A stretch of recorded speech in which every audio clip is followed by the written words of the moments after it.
Long before Europeans began making maps of the New World, the Native Americans called their land AMARACAPANA, or Amaraca for short, whereas the controversies concerning the discovery of America are well known. What is not well known is the controversy concerning the naming of America. In public school, we are erroneously taught that the Americas were named after Italian explorer and cartographer Amerigo Vespucci. The term America, we are told, is derived from the Latin version of Vespucci's first name, Americus. This fallacy was bolstered by one primary source, Waldseemüller's 1507 world map entitled Universalis Cosmographia, drafted by German cartographers Martin Waldseemüller and Matthias Ringmann. The map was the first to assign a name to the New World, America, which historians have proffered as proof that the continent was christened after Vespucci, since he held more firmly to the growing consensus that this was indeed a new world. All right, so we begin with the book, which is called Spanish and Portuguese South America During the Colonial Period by Robert Grant Watson. It says editor of Maury's Handbook of Greece, 4th edition, and also author of a book called The History of Persia. So he's very popular and with these historical books, right? A scholarly source. All right, so we're gonna read what he has to say about our topic today. All right, so we're gonna begin. They start talking about Amerigo Vespucci, right? The name of America and all that. And it's very interesting because we're gonna address this in this video. All right. It says Appendix 1. It says it would naturally be expected that in a work of this kind there should be some reference made to the long pending discussion respecting the letter addressed by Amerigo Vespucci to Lorenzo de Medici. All right, so we're gonna dodge the hijack with this whole Amerigo. We're gonna see why. All right, why I'm saying that. By which it would appear that Vespucci had visited the coast of Paria in the year 1497. That is to say, in the year previous to that of the first visit of Columbus to the South American continent. All right, so a year before Columbus reached South America. And that therefore, supposing this visit to be established, Amerigo Vespucci and not Columbus was the first European discoverer of the South American continent. So they're saying he discovered South America, even though Columbus got there to the Caribbean before him. All right, so either way, none of them discovered anything, right? This question is one of the very first importance as regards history or geography, since on its solution depends not only the question after whom the great South American continent should be called, all right, but likewise the fair fame of Vespucci's name. All right, it says here Appendix 2. The Italian traveler Benzoni, who had been referred to in the preceding pages, has been quoted by Robertson, Irvin, and Helps, but considering the unique position which he holds as being the first foreign critic of the proceedings of the Spaniards in South America, I scarcely think that his volume has received the full attention which it deserves at the hands of modern writers on Spanish South America. I would therefore draw attention to some extracts from his work, begging the reader to bear in mind that they proceed by no means from a man of the mold of Las Casas, but from one who, by his own confession, took part in a slave hunting expedition. All right, so they're saying, all right, we're going to read this account from this person. He ain't no angel like Las Casas. That's what they're saying. He actually was a slaver. All right, it says the author in question was nevertheless, as he states, a devout Christian. So even though he was enslaving American Indians, because that's what we're talking about here, not Africans, the author in question, it says, was nevertheless a devout Christian. And he dedicates his history of the New World to Pope Pius the Fourth. All right, so it says Benzoni, all right, remember the slaver, started for America in the year 1541, and there spent 14 years of toil and travail, landing at the Gulf of Paria. All right, this is in South America, I believe, close to Venezuela, or in Venezuela today.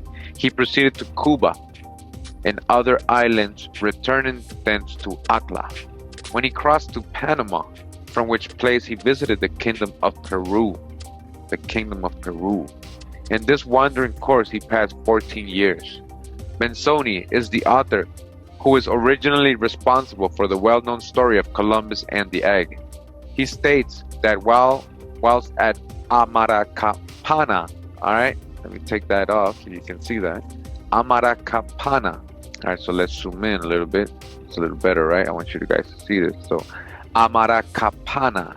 So while he was at Amaracapana, this is in South America, they're talking about Columbus. All right. It says, he states that whilst at Amaracapana, Captain Callis arrived with upwards of 4,000 slaves, 4,000 slaves, and had captured many more. When some of them could not walk, the Spaniards, to prevent their remaining behind to make war, killed them by burying their swords in their sides of their breast. It was really a most distressing thing to see, the way in which these wretched creatures, naked, tired, and lame, were treated, exhausted with hunger, sick and despairing. The unfortunate mothers, with 2 and 3 children on their shoulders or clinging around their necks, overwhelmed with tears and grief, all tied with cords or with iron chains around their necks, or their arms or their hands. Nor was there a girl but had been violated by the depredators. Oh man, they were even violating girls. At page 159, Benzoni observes that Spaniards have eulogized themselves too much when they tell us that they are worthy of great praise for having converted to Christianity the tribes and nations that they subjugated. All right, so we're talking about these tribes and nations. All right, for there is great difference between the name and the being one in reality. All right, so even though they were bolstering themselves, talking about we were evangelizing them and making them civilized and Christian, all right, they were covering that, the cruelties, atrocities that they were committing.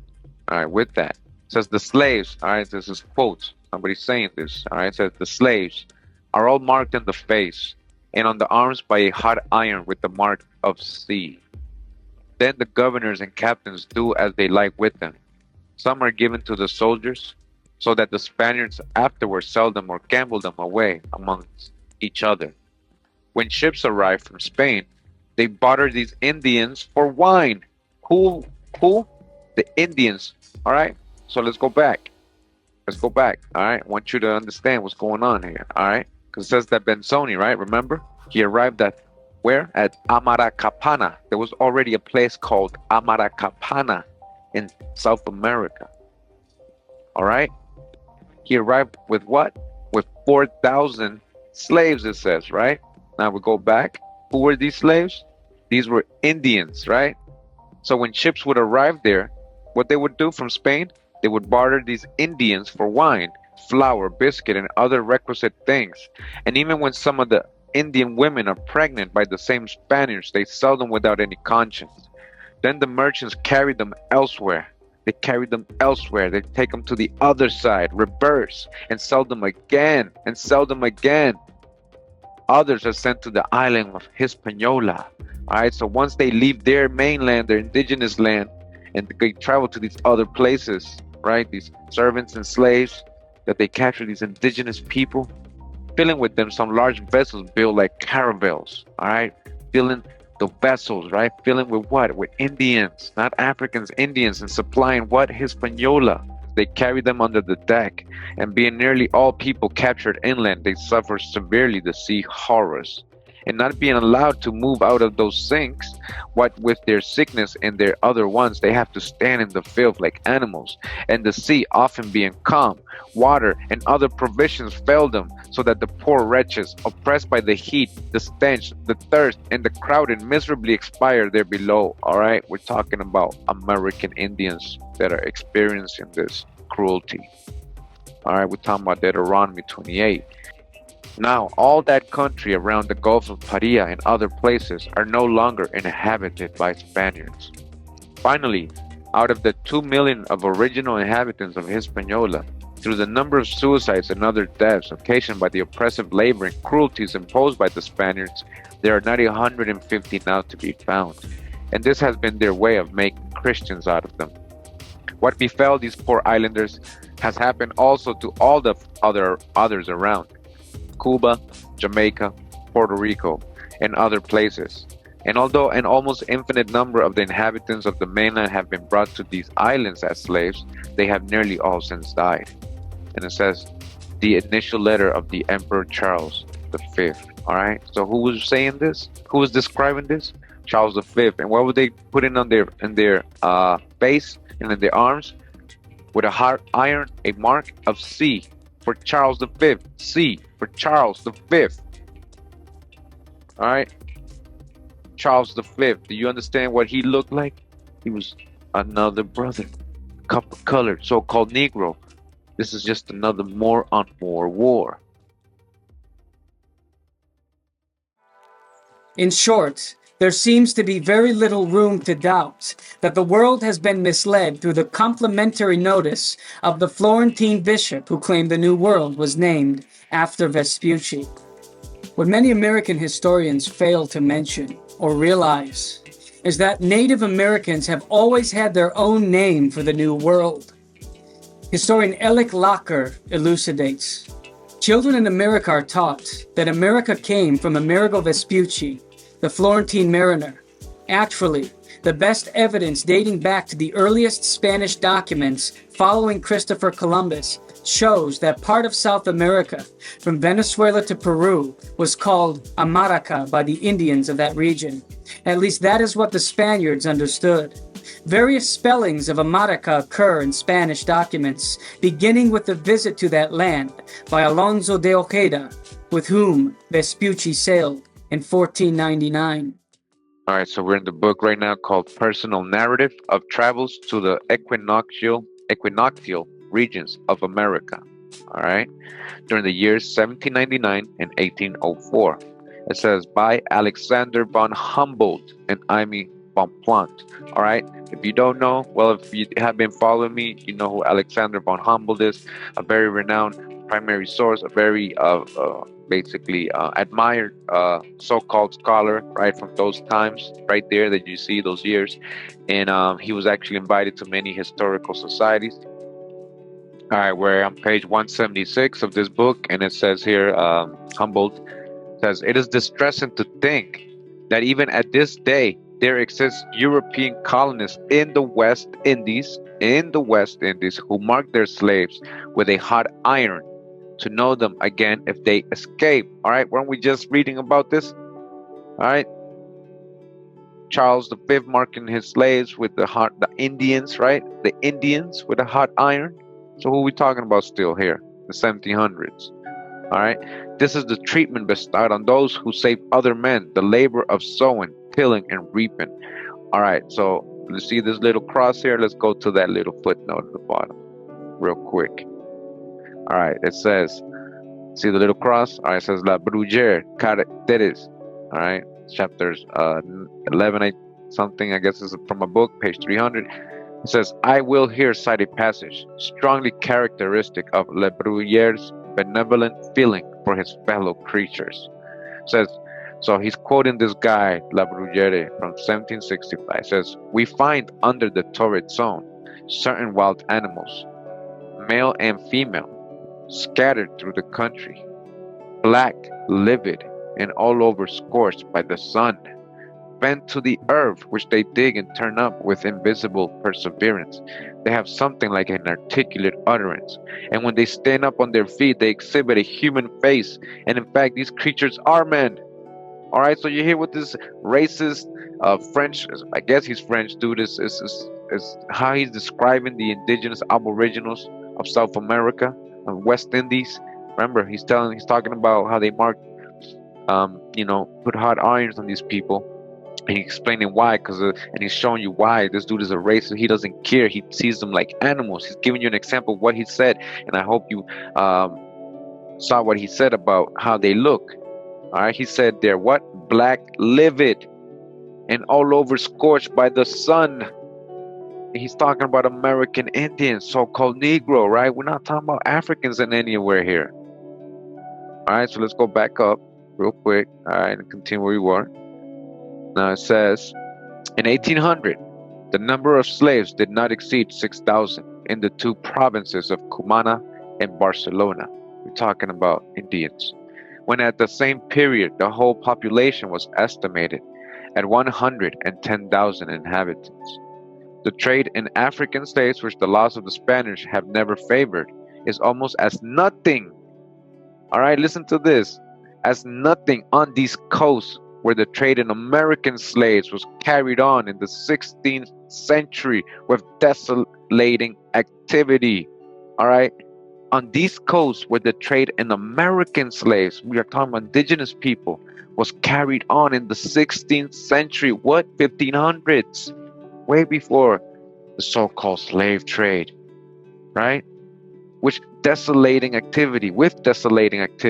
Continue, says Macarapan, anciently called Amaracapana. What? Macarapan, which was anciently called Amaracapana. It wasn't named by the Europeans or Spaniards. All right, this place, which we know as Macarapan, was anciently called Amaraca, Amaracan, Amaraca, America, Amaracapana. You understand? Amaracapana. Again, Macarapan, anciently called Amaracapana. Cumana, Araya, and particularly New Cadiz. Alright, so Macarapan, which was also known as Amaracapana or Cumana. If you see all these in the maps, Araya, these are the same place. Alright, or New Cadiz. It says built on the inlet of Cubagua, might then be considered as commercial establishments for facilitating the slave trade. What slave trade? The Indian slave trade. Girolamo Benzoni of Milan, who at the age of 22 visited Terra Firme, or South America, right, took part in some expeditions in 1542 to the coast of Bordones, Cariaco, and Paraya to carry off the unfortunate natives. All right, natives. All right, so now we're coming into this book, presented, it says here, to the University of Toronto Library, all right, by the Ontario Legislative Library. And the book is called Discovery of the Origin of the Name of America by Thomas de St. Brice, entered according to the Act of Congress in the year of 1888 by Thomas St. Brice in the office of the Librarian of Congress at Washington, right of translation reserved. And we're in the introduction, and it says, the object of this abridged popular edition is to present in a brief, clear, and simple style our discovery of the origin of the name of America, which came as unexpectedly as that of Columbus, while we were collecting from the old works of the Spanish historians the customs and histories of the Americans, which they called Indians by mistake, in order to show their connection with Egypt. Whoa. So the aboriginals of America and their connection with Egypt, all right? Where's the true ancient Egypt, all right? Of which a preliminary sketch was published in 1882. We have attached a map to be kept in view while reading so that a perfect idea may be obtained of the places named by Columbus and of the geography of the age when America was discovered.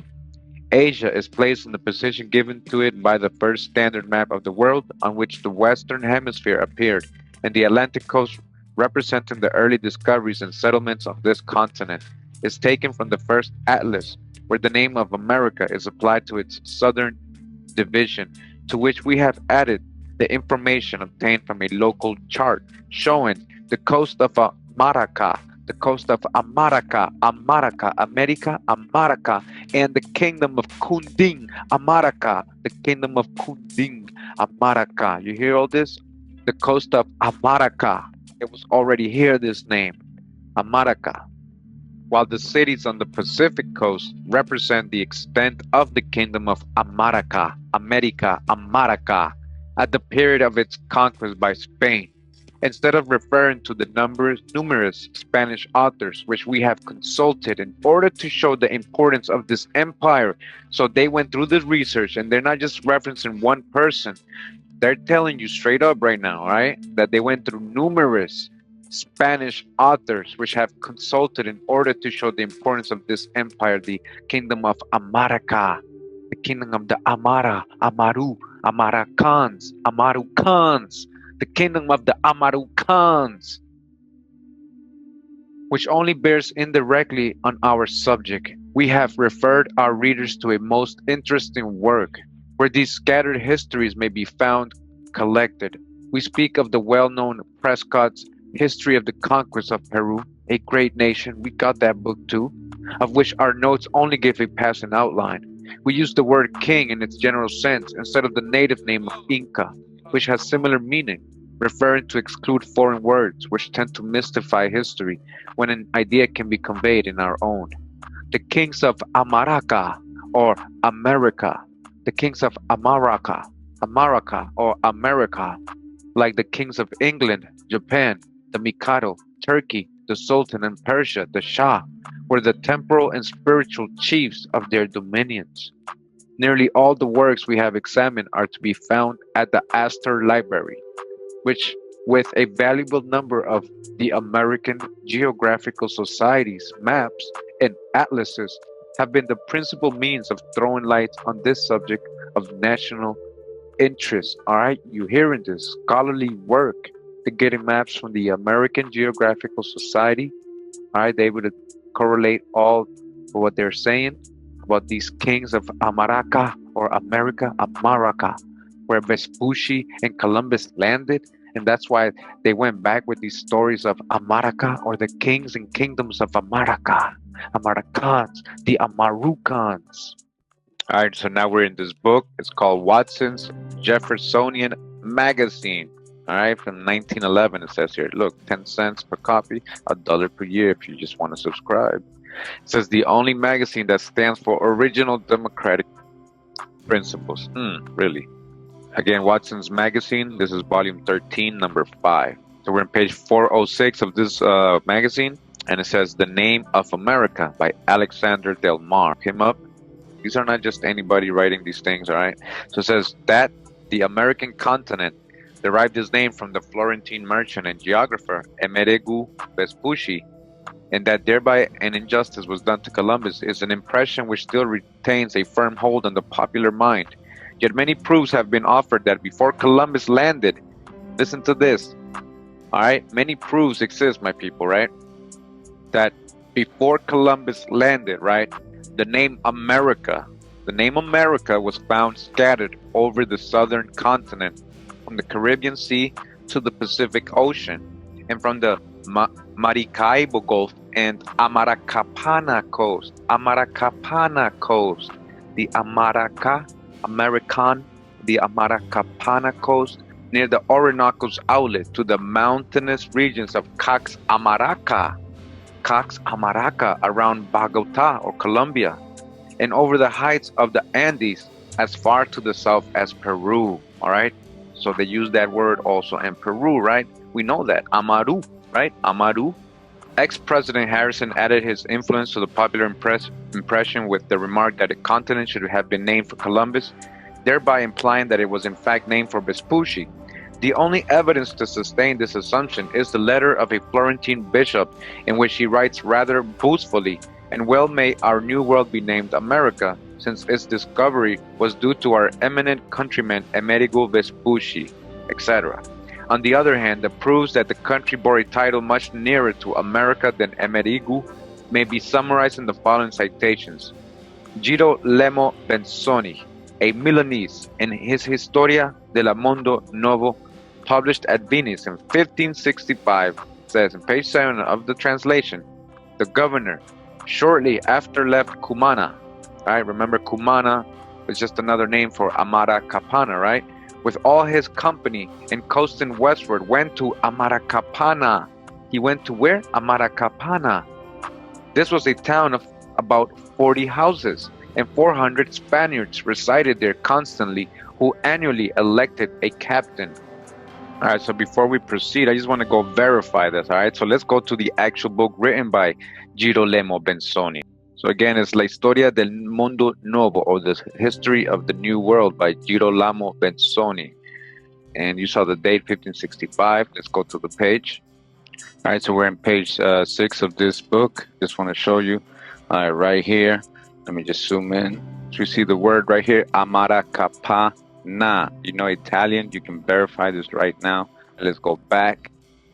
Humboldt and his Relations Historiques, a narrative of personal observations, chiefly in South America from 1799 to 1804. We just got that, right? We went to the source. That was the first book we read, volume 1, page 324, that the first settlement of the Spaniards on the mainland was Amaracapana. The coast between the Capes Paria and de la Vela appear under the names of Amaracapana and Maracapana in Codacio's map of Venezuela, showing the voyages of Columbus and others. Says Herrera in his History of the West Indies narrates the voyage of Ojeda, 1499, whom Amerigo Vespucci accompanied as a merchant, and says finally he arrived at a port where they saw a village on the shore called Maracaibo by the natives, which had 26 large houses of bell shape, built on pillars or supports with swinging bridges leading from one to another. And as this looked like Venice in appearance, he gave it that name. So that's what they say to get the name Venezuela from the word Venice, which was subsequently adopted by the Republic of Venezuela. This simple sentence is conclusive proof that at the time Vespucci made his first landing in the western continent, the port he stopped at was called Amaracaibo, Amaracaibo, or America Land. All right, Amaracaibo or America Land. It was called America Land. Where Vespucci landed, it wasn't named after him. It was already called that. Sir Walter Raleigh reached the same region in 1595. We know Walter Raleigh, right? One of the famous slavers. And wrote of it as the beautiful valley of Americapana. All right, so when he arrived in this region, South America, Walter Raleigh called it the beautiful valley of America. Americapana, America. Sir Walter, also writing in 1596, describes one of the younger brothers of Atahualpa, the Inca of Peru, whom the Spaniards under Pizarro had slain, as taken thousands of the soldiers and nobles of Peru, and with these vanquishing all that tract and valley of America situated between the rivers Orinoco and Amazon. Besides this, the name given to the whole country, between the coast of Amaraca, which stretched from the Orinoco River to Maracaibo, so at the Amaracaibo Bay, and thence to the whole country between Maracaibo Bay and the Pacific, was called Amarca. All right, so again, it says that the whole country, which stretched from the Orinoco River to Maracaibo Bay, and thence to the whole country between Maracaibo Bay and the Pacific, was called Amarca. Amarca, that whole land was called Amarca. While the whole country, now known as Bogota, and stretching down to Peru, was called Caxamarca. Caxamarca. Along the heights of the Andes in this region, the name again appears in the capital city, which was also called Caxamaraca. Caxamaraca. In one of its nearby towns called Amarca, and in the 3 other local names strewn to the southward along the Andes of Amarca and Catamarca. Down near the mouth of the river Cumana was Amaracapana. Amaracapana. Previously mentioned, while out in the Caribbean Sea off the coast of Amaracapana was the large island of Tamarick. Let's look at this word, Tamarick. All right, the island of Tamarick. Tamaracan, Tamari, a Spanish mode of spelling the same word. Also, a name given to one of the gods, or one of the names given to the great spirit of the natives, Tamara. Wow. To these citations may be added the probability that had there been any intention to name the continent after Vespucci, his surname would have been used. So he's saying, if they supposedly named the continent after Vespucci, they would have used his last name, which was Vespucci. So they would have called this what?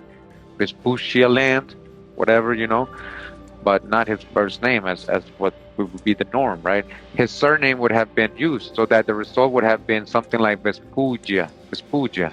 Instead, to be very little room to doubt that the world has been misled through the complimentary notice of the Florentine bishop. The world has been misled. You've been misled. This is your indigenous word. All right, this is your indigenous vibration, word, Amaraca, Amaru, all right, Amaru. There seems to be a law for the evolution of continental names from names of a divinity or of a small localities which throughout use by the persons first coming into contact with the continent at that point spread gradually over the whole. Thus, Europa originally designated a small village in Thessaly, but as it lay to the west of the Bosphorus and the Hellespont, it must have been spoken of by Asiatic neighbors in a manner to facilitate its more extended application. Asia indicated originally a very small part of what is now Asia Minor, but near the dividing line. Africa meant originally only that small part of the continent lying around Carthage, and with which the Romans came in contact. It was much less extended than Libya. Egypt was the name by which the Greeks knew a small seaport town near the mouth of the Nile, and bears no resemblance to the name the Black Country, by which the ancient Egyptians designated their own land. Kemet, right? Rich soil, black soil. Just like this small town that the Spaniards were encountering in South America named Amaraca, the whole continent became America. Just like Europe, they told you was a small town as well. And it became the whole continent, and Asia was a small part, which became the whole continent, just like Africa. It's telling you right here. The name China spread from a pretty mountain region on the borders of India, because it was there that Europeans first came into any considerable contact with the empire, and it was by European nations that the name came to be obtruded on a nation which knew itself only as the Middle Kingdom.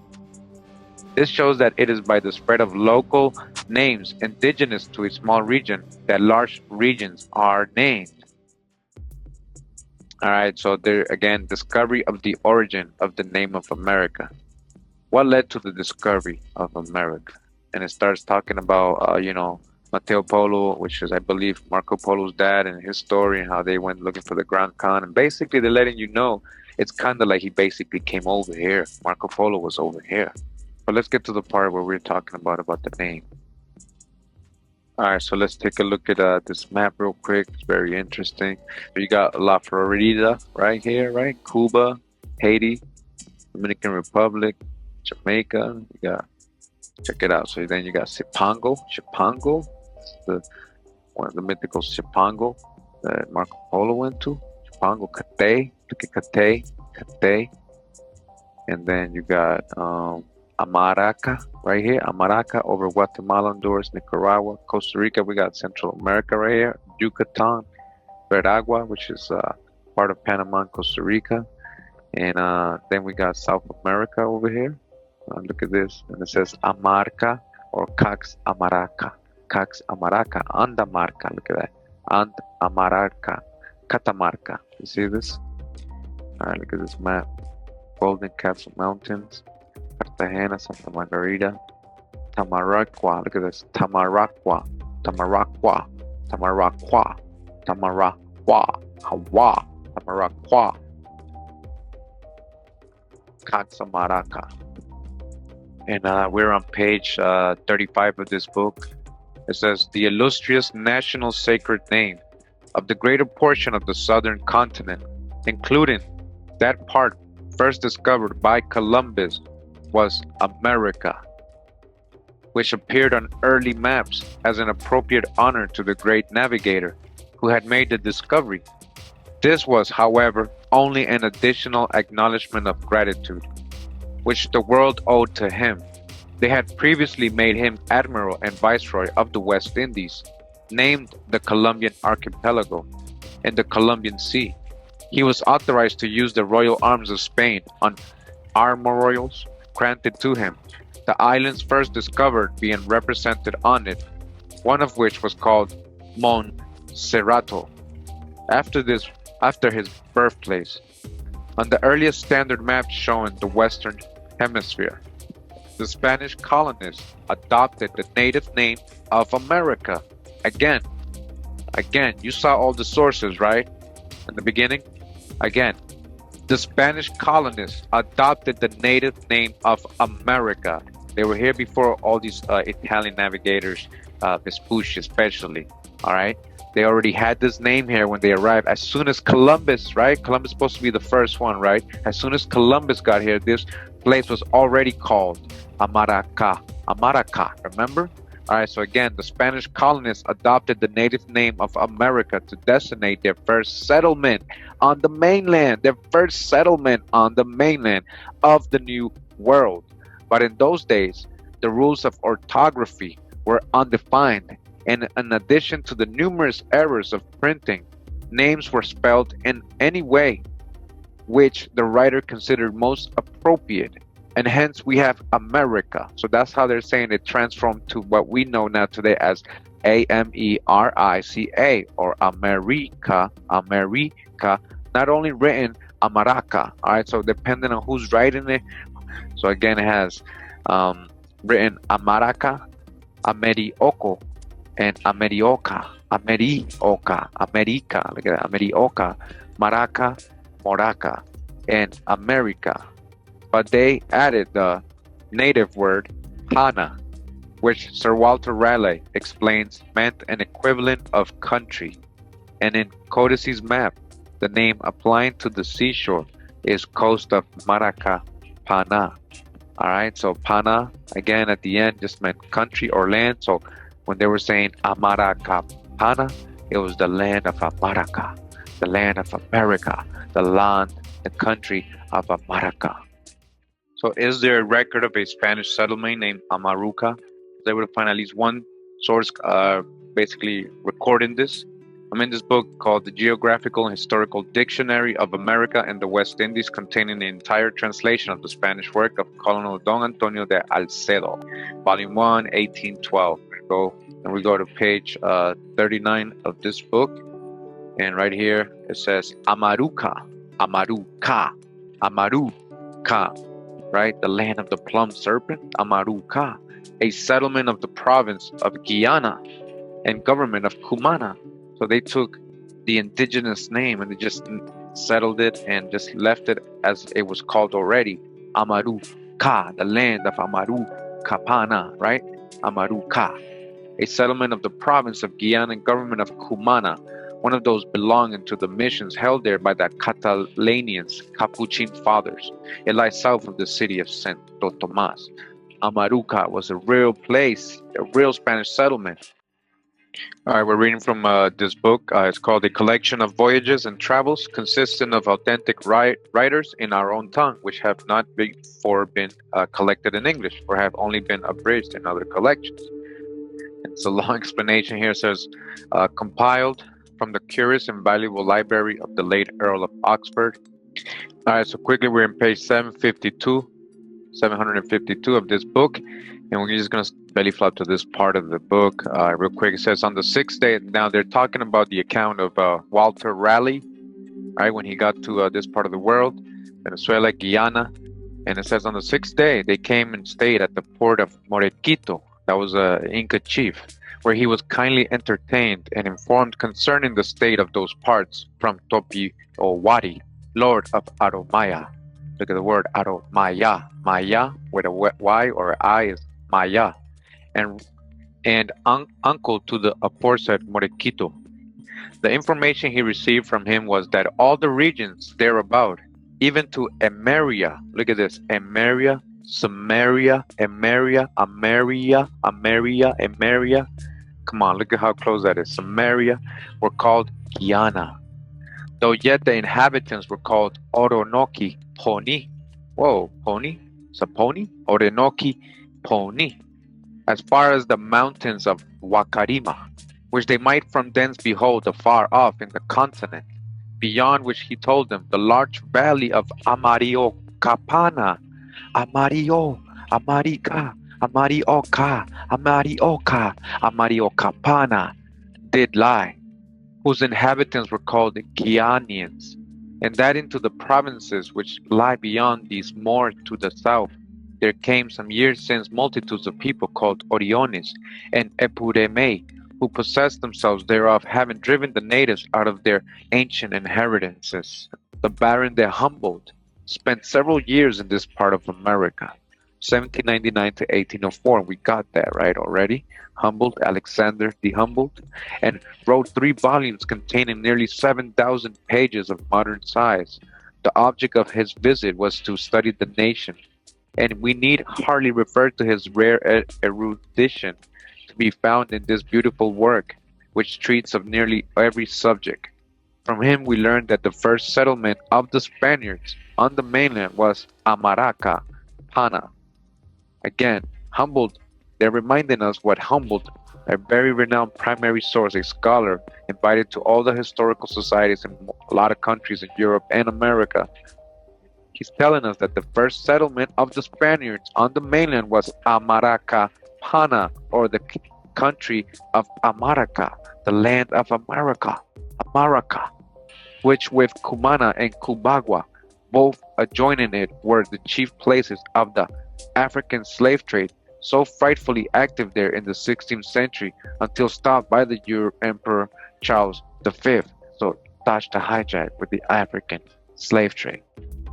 The immense quantity of pearls first attracted the attention of Columbus and the Spanish pioneers who followed him, all of whom spoke of it as the Pearl Coast, right? This is the Pearl Coast. Remember, these were Indians, which was on the low shore between the Capes Paria and the La Vela, appearing under the names of Coast of Maracapana, or properly Amaracapana, Amaraca, Amaracapana, America, the land, Pana, Panama, the land of Amaraca, and Pearl Coast and the Pearl Coast, both covering equally the entire shore in Codazzi's map of Venezuela, showing the voyages of the Admiral and others.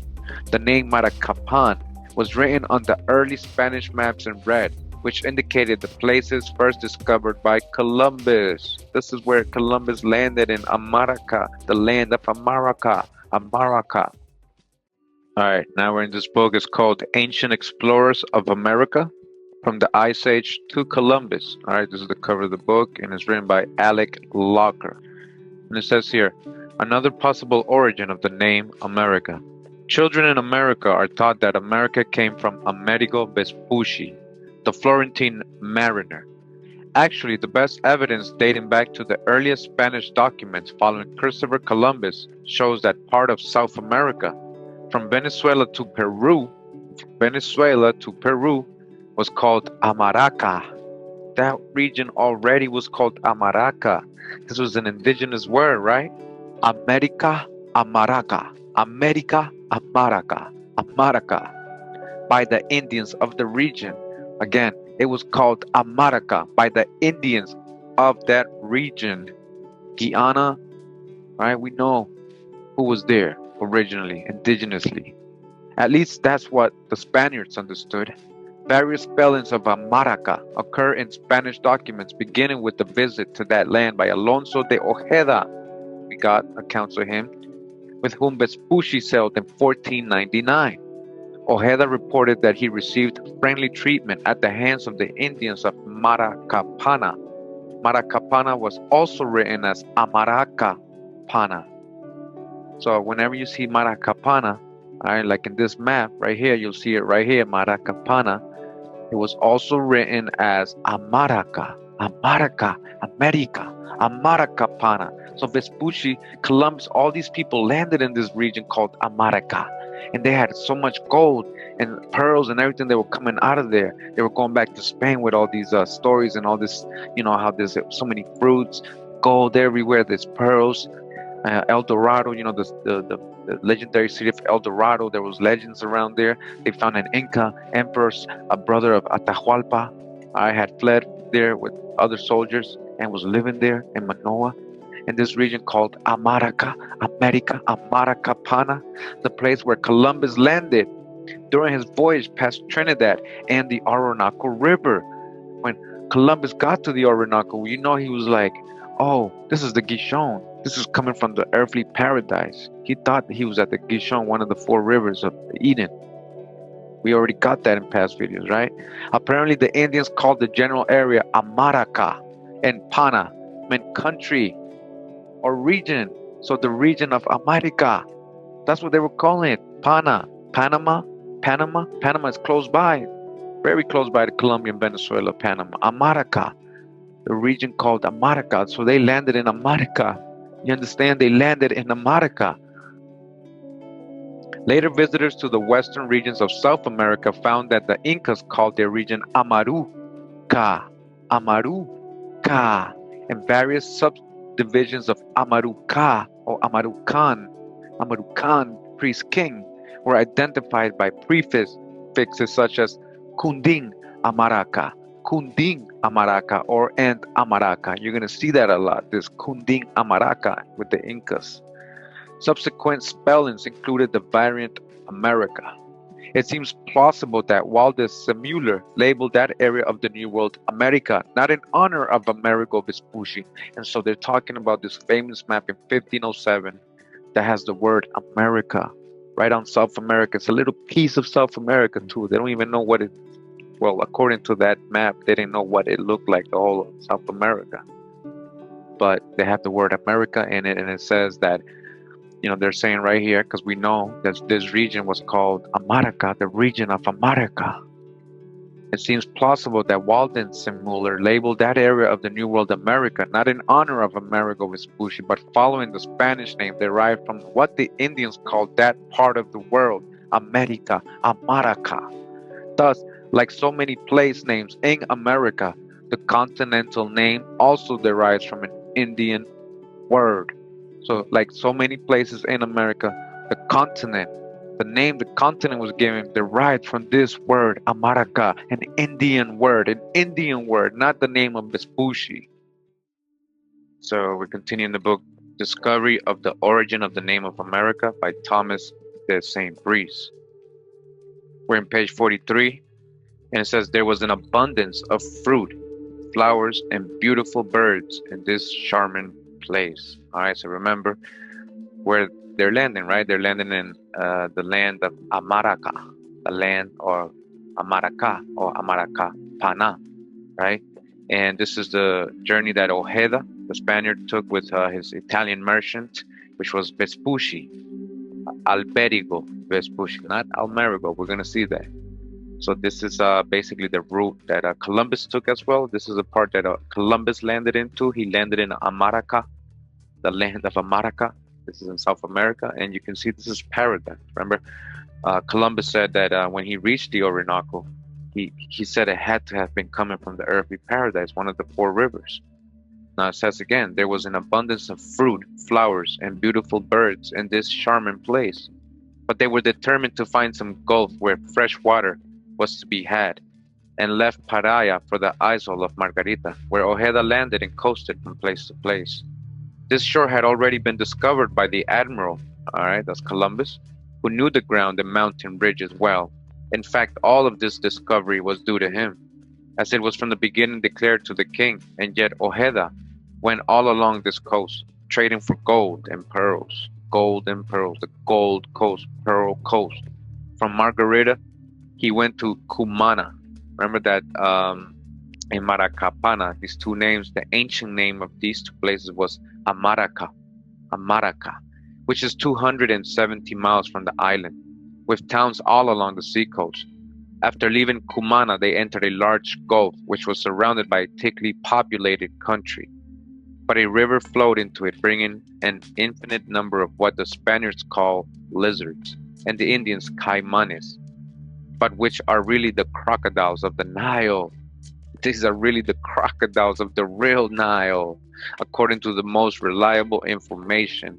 And this being unfavorable for the ships, they anchored in Maracapana or Amaraca, and were well received and served as if they were angels by the great number of people of this district. We discharged the ship's cargoes and repaired them. Aided by the inhabitants, we remained here 36 days. And all this time, the Indians treated us to their bread, venison, fish, and the food was so good. The food was so good that these Indians had, that ever after, when we could not get it, we wished to return home. Wow. So always, the ancestors were helping these Europeans. We were being humble, we were being kind, showing them love, and you know what they did, all right? Continues a little bit ahead. It says, we find from the foregoing history that after searching the entire coast, talking about the coast of South America, the only place where they found a safe harbor, fresh water, good food, and hospitality was Amaraca. So the land of Amaraca. You understand what's going on, right? The land, this beautiful land of Amaraca, right? Where there was gold, pearls, hospitable natives, indigenous people that were treating them kindly. There was fresh water, great food, good tasting food, great food. Right? This is paradise. Amaraca, America, Amaraca, which probably accounts for its having been the first settlement on the mainland, according to Baron de Humboldt. The excitement continued unabated in Spain, where several expeditions were spoken of. The gold and pearls sent by Columbus, which he had collected on the coast of Amaracapana.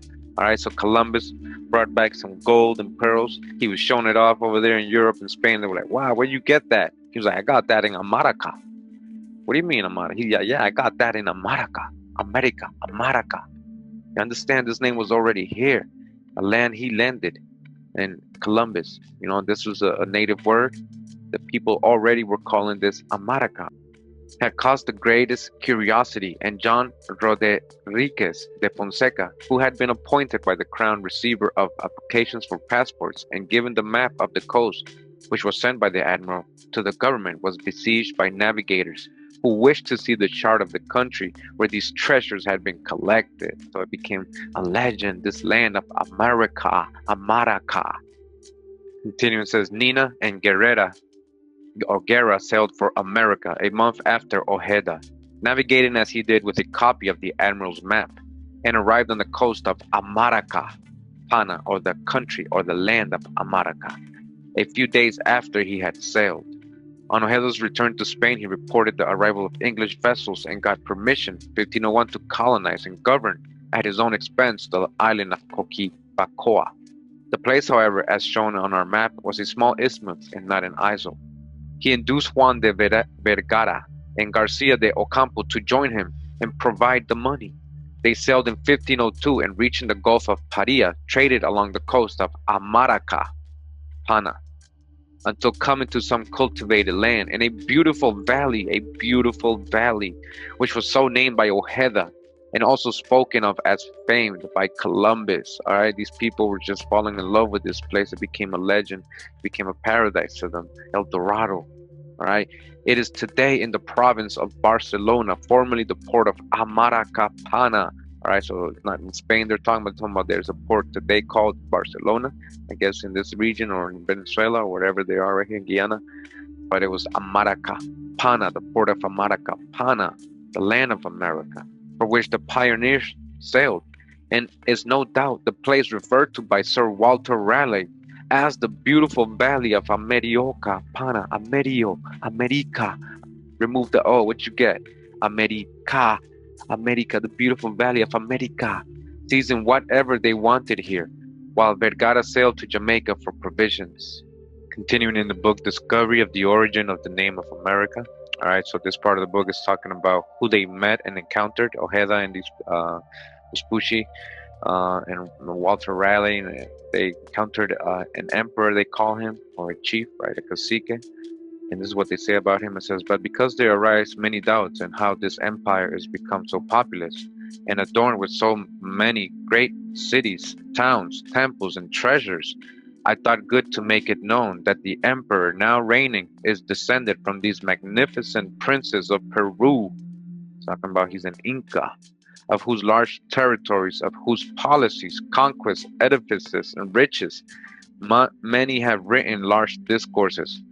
For when the Spaniards conquered the said empire of Peru and had put to death Atahualpa, I believe the saying, which had formerly caused his elder brother, Huascar, to be slain, one of his younger brothers fled out of Peru. So they're saying that this emperor that was here in Venezuela, right in Amaraca, with all this greatness and treasures and great cities, it was an Inca emperor that had come, the brother of Atahualpa, who had fled out of Peru and took with him many thousands of those soldiers of the empire called Orellones, or noblemen. Orion, noblemen, that's what it means, noblemen.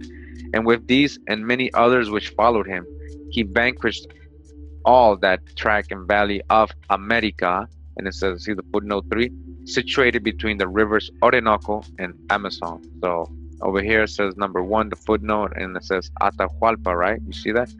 Atahualpa. All right, so number 3, the footnote, let me just read that real quick. It says, in Sir Robert Schomburgk's map, attached to Raleigh's work, the valley of Americapana is between the rivers referred to. So it's not that he said the Valley of America. It wasn't spelled that way. It was spelled Americapa.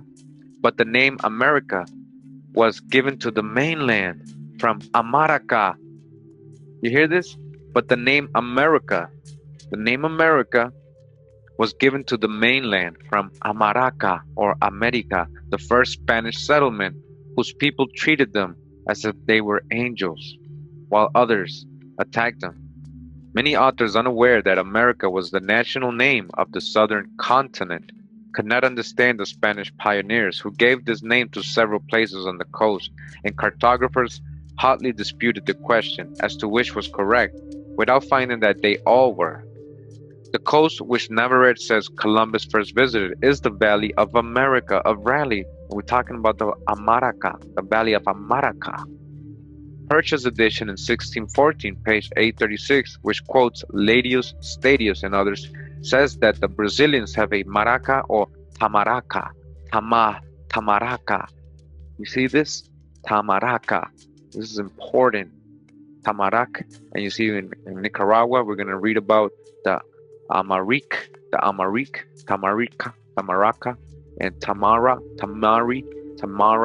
What is the name of ancient Egypt? Do you know? Which is their household god. On the same page, he refers to Vespucci's voyage to Brazil. The map of 1508 places the isle of Tamaragua. Look at that. Awa. Thousands of miles away from Brazil, on the coast of Amaracapana. Continuing in the footnote, it says, in the map of St. Di, where the proposition emanated to call America after Vespucci, an isle is placed beside Tamaragua, named Isle of Brazil. We observe on modern maps the Isle of Maraca, near the mouth of the Amazon in Brazil. This is circumstantial evidence that St. Di people, who got their information from Vespucci, had heard of the port of Amaracapana, where Ojeda was so hospitably received when Vespucci was with him, and also of the Maraca or Amaraca. Listen to this. Also the Maraca or Amaraca of Brazil. Amaraca of Brazil. And so they placed the island of Amaraca in Brazil on the coast of Amaracapana. And it was evidently this similarity of name with Amerigo, called Morigo by Ojeda, that led them to suppose that the name came from him. But we're going to see his real name is not even Amerigo, it's Alberico. We're going to see that, and that means Albert.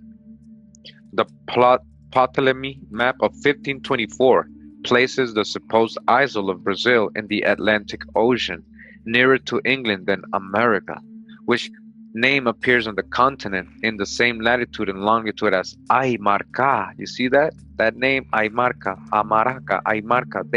They knew about America. Aymarca, Amaraca, Amaru. All right, we're gonna see what this leads to. They're gonna know. It's gonna lead to priest kings, the Khans. So Ptolemy's map has Aymarca. The same evidence occurs in Ptolemy's in 1535. The name of the Brazilian god Tamaraca, explains the proximity of the isles of Brazil and Tamaragua in the same map of 1513.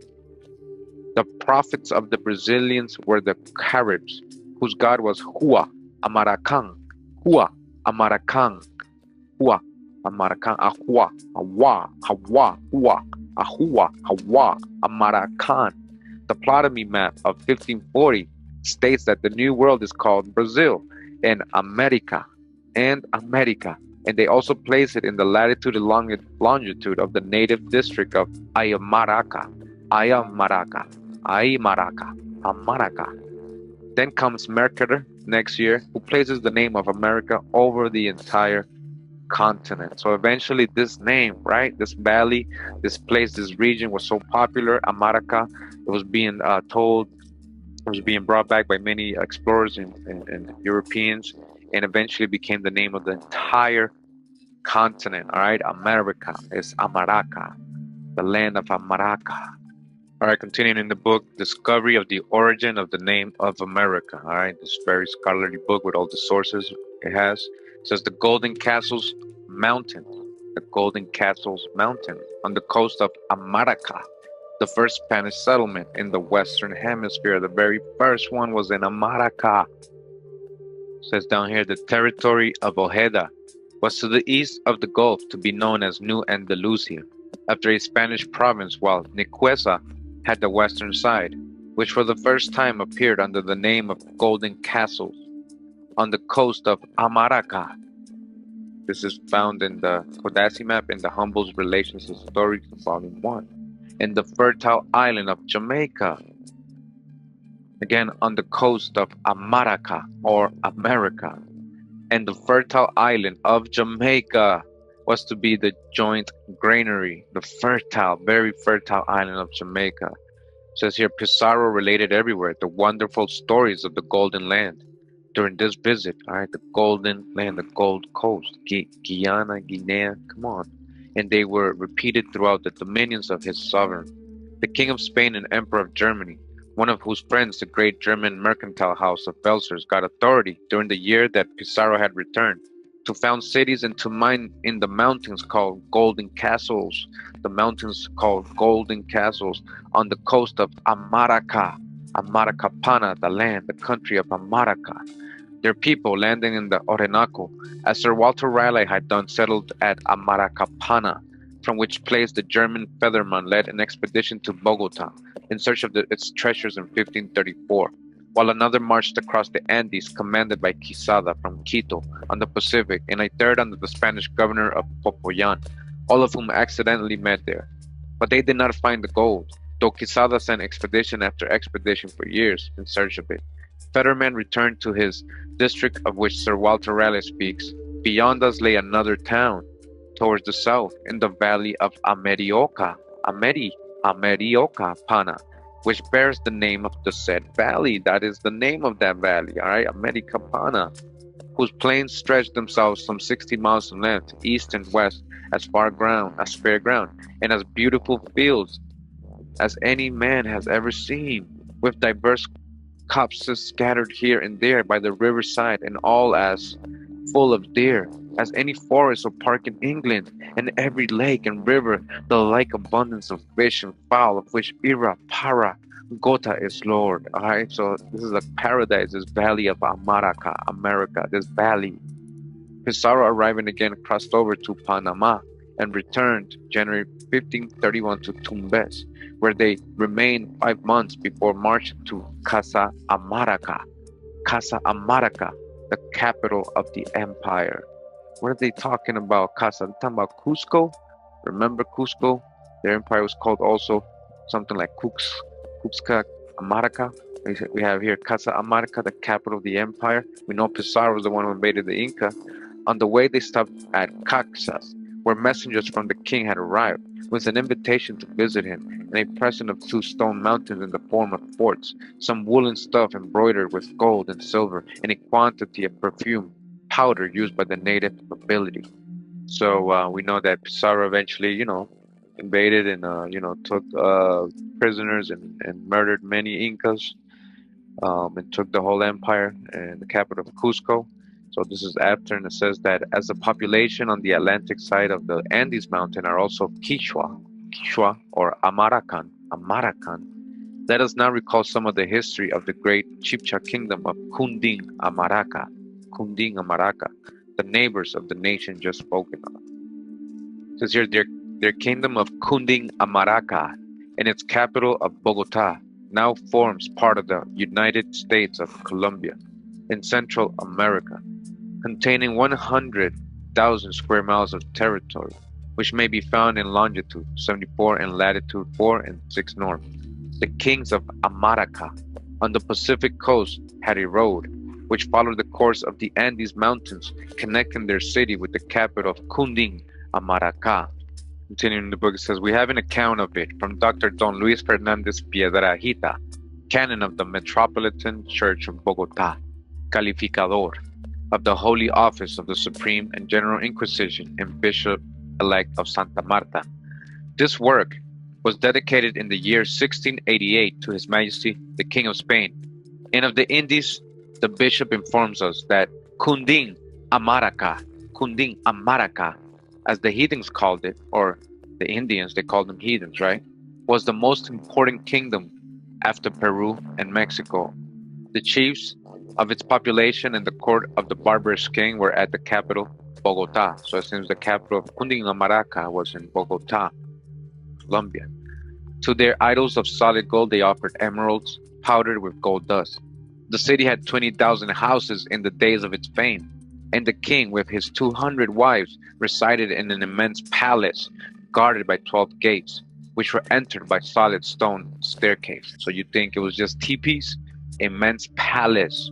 All right, dumb diverses, right? They came to take your kingdoms, your dukedoms, your principalities, your palaces.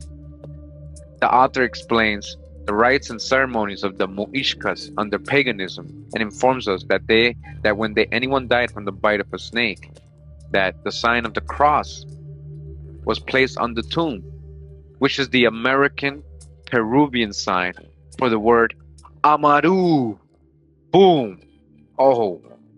So they put the sign of the cross. Anybody who got bit by a snake, and it says that this sign is the Peruvian sign for the word AMARU. You hear it right here? You see the cross? AMARU. And with the addition of the word Ka, or land, represents the sacred national name America. All right? Amaruca, the land of the cross. Or who are they talking about Amaru when they're talking about Amaru? It is clear then that America was never named after or even by any European at all, but is an adaptation from the natives' own term, Amaraca, or alternatively, Amaruca. The spelling and pronunciation of the term was simply modified for European tongues, but its meaning remains the same. The meaning of Amaruca can be deduced by examining the name of the last ruler in the bloodline of the Inca emperors, Tupac Amaru. Tupac Amaru led the final insurrection against the Spaniards in Peru from the last stronghold of the Incas in Vilcabamba, but was summarily defeated and beheaded. His name holds the key to understanding the true connotation of the word America. Steve Quayle explains. Tupac was an Incan royalty title which meant one who glows or one who shines. Amaru means serpent, Quetzalcoatl.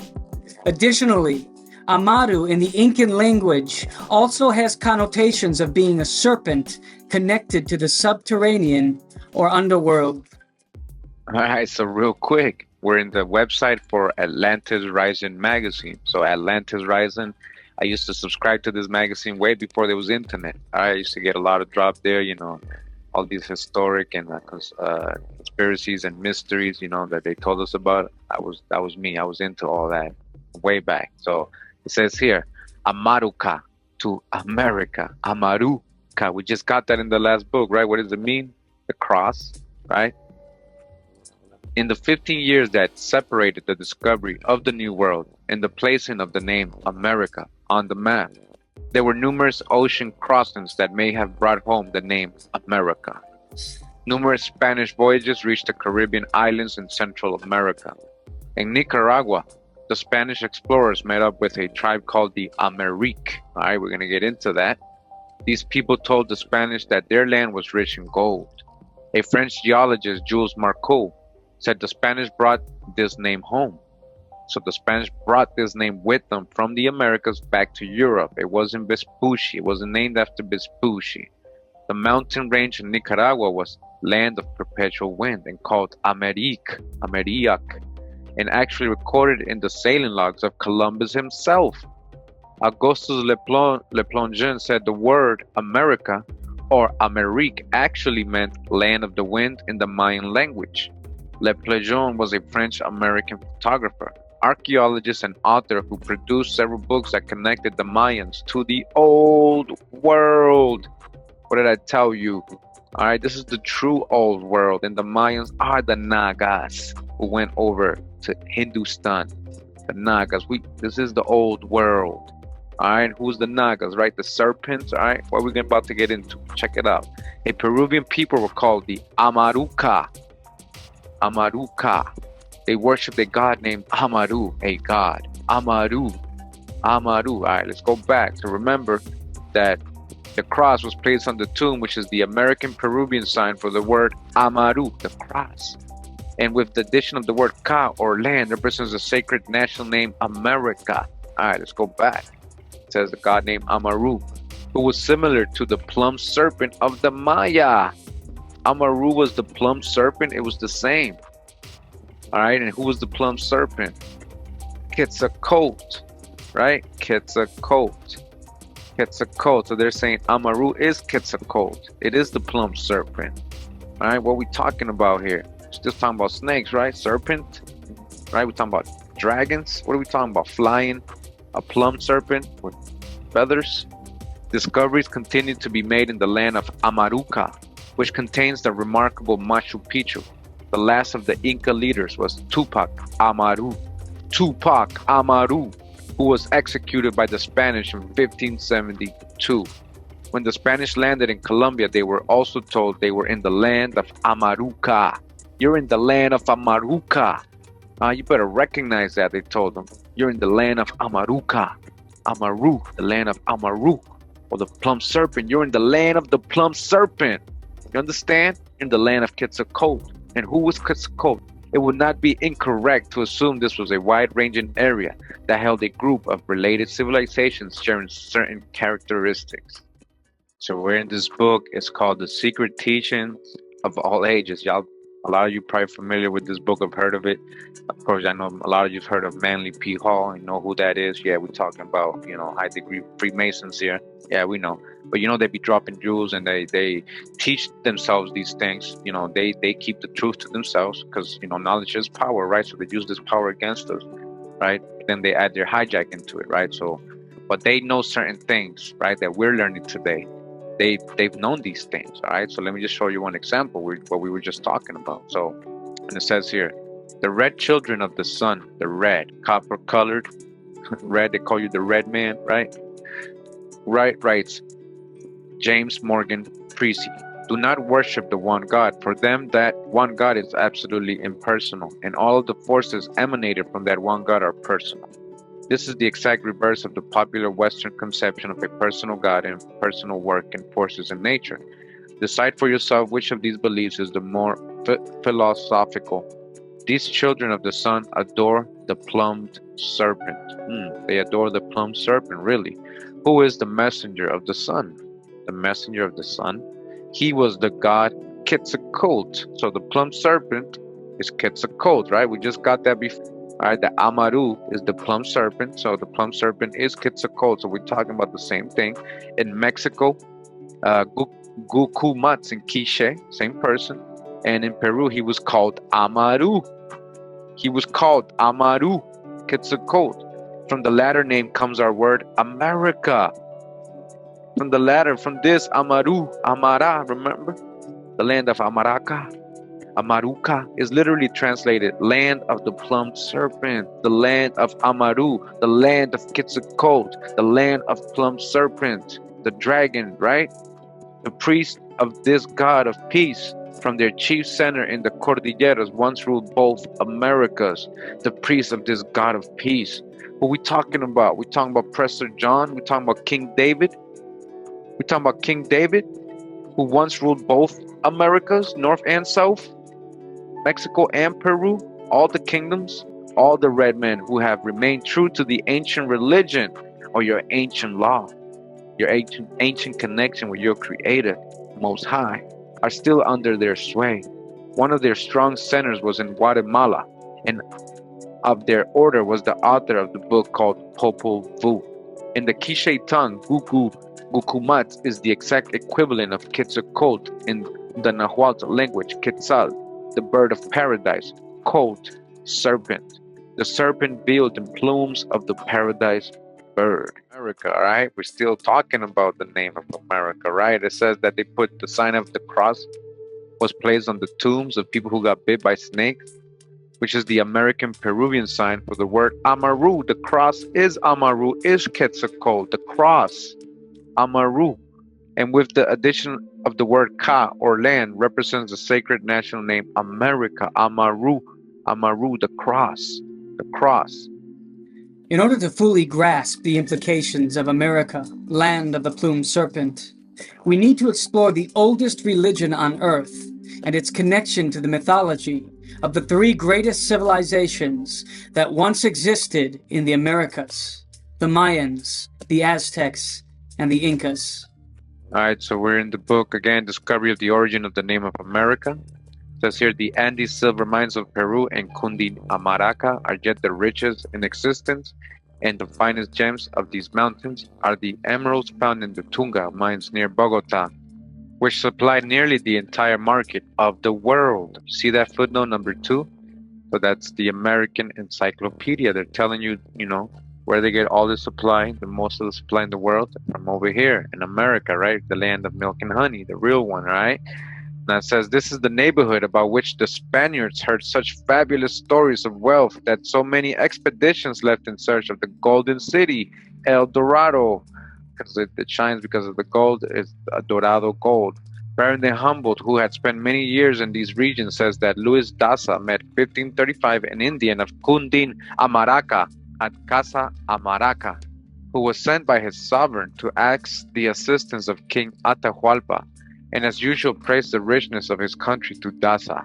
But what fixed the attention of the Spaniards was the story of a lord whose body was covered with gold dust, and who lived at a lake in the middle of the mountains. A chief or a lord who was covered in gold dust? So now talk about El Dorado. So El Dorado, when you think about it, a person covered in gold dust, in Spanish you would say El Dorado, right? So were they always talking about a city or a specific person? And who are we talking about here? We talking about a priest king? Are we talking about a King David? What are we talking about here? This was probably that to the east of Iraca in Tunga, where the two spiritual and secular chiefs of the empire of Cundin Amarca lived. Its temple of the sun was not far from the north side of the lands first found by the Spaniards. The high priest powdered his face and hands with gold dust every morning, which he had previously oiled or greased so as to retain it before offering sacrifice. Here, the chief kingdom in the Western Hemisphere when Columbus landed was Amaraca, or America. Again, was Amaraca, the chief kingdom. It was called Amaraca, whose Inca kings, part of the Inca, claimed descent from the Ayamara race, Ayamara, Amaraca, Ayamara, Amaru, Amara, plum serpent, snake kings of Ayamaraca, Ayamara race of the Ayamaraca, the earliest known of the existing population from whom these monarchs, who resembled them, got some of their arts and religious ceremonies. The national history of Amaraca names Saint Amaraca or America, the capital, as the first city of their empire. Alright, so it says, Lucy unabridged edition, the Spanish wrote it Guamarca, Guamarca, Gumarca, and pronounced the G, which does not exist with natives, like an H, so Huamarca, Huamarca, which gives us a Hua, or saint, a word added to their sacred names, while their history indicates that it ought to be Hua Ma Amaraca, or America. It is near the celebrated lake Amatitlan.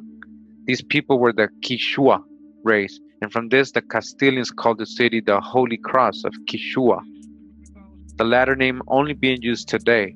The Amaru, or Holy Cross of these people, again, the Amaru or Holy Cross, Amaru Cross, Quetzalcoatl Cross of these people, was conspicuous there, as in all the chief cities of America. It is the central object of adoration in the immense sacred ruins of Palenca, from which the continent was probably first called Land of the Holy Cross, Land of the Holy Cross, Amaru, Land of the Amaru, Holy Cross. One author has attempted to find the etymology of Gumarca by phonetic comparison, forgetting that in pictorial literature, the meaning of a sign, when lost, can only be obtained by its morphological classification. The Spaniards endeavored to turn the American names into familiar sounds, as in the city of Rimac, which is today known as Lima. The kings of America claim descent from the Amara race, who are still existing and the most ancient race on the continent. All right, you still exist, and you're the most ancient race on the continent. Amaru Khan in the map of Peru by the Holyoke Society showing the cradle of the Incas may be seen Ayamaraca. In this neighborhood is an American city, which Cieza de Leon says is the finest in America, with magnificent houses built of cut stone and massive fortifications. The name given it was Huamanga, but we find in Torres Dictionary that Huamanca is more correct. When the Ayamaras moved south, they probably founded another Amaraca before the Inca kings followed and took it from them. The war which broke out between Atahualpa and Huascar began by the former seizure of a rich province and his brother's kingdom, who took him prisoner, but he escaped and told his people that the sun turned him into an Amaru. The sun turned him into a plum serpent? What's he talking about? Amaru? Which enabled him to return, and this inflamed their religious sentiments to such an extent that they vanquished the enemy and captured King Huascar. Cieza de Leon, Holyoke Society. We're in the book still Discovery of the Origin of the Name of America. It says the Amaracan or American National History. These celebrated Amaracans or Americans, improperly called Peruvians, had a sacred book, and it says Popol Vuh. So I thought that was the Mayas. So they're telling you that the Amaracans, who are called Peruvians today, right, improperly, because it's all the same people, they're trying to let you know, they also had the Popol Vuh. It says Casa Amaraca, and it says 3, right, the footnote in the 3, and it says the kings performed miracles here. So the kings performed miracles. Who were these Amaracan kings? Amaru, plum serpent, Quetzalcoatl. What are we talking about?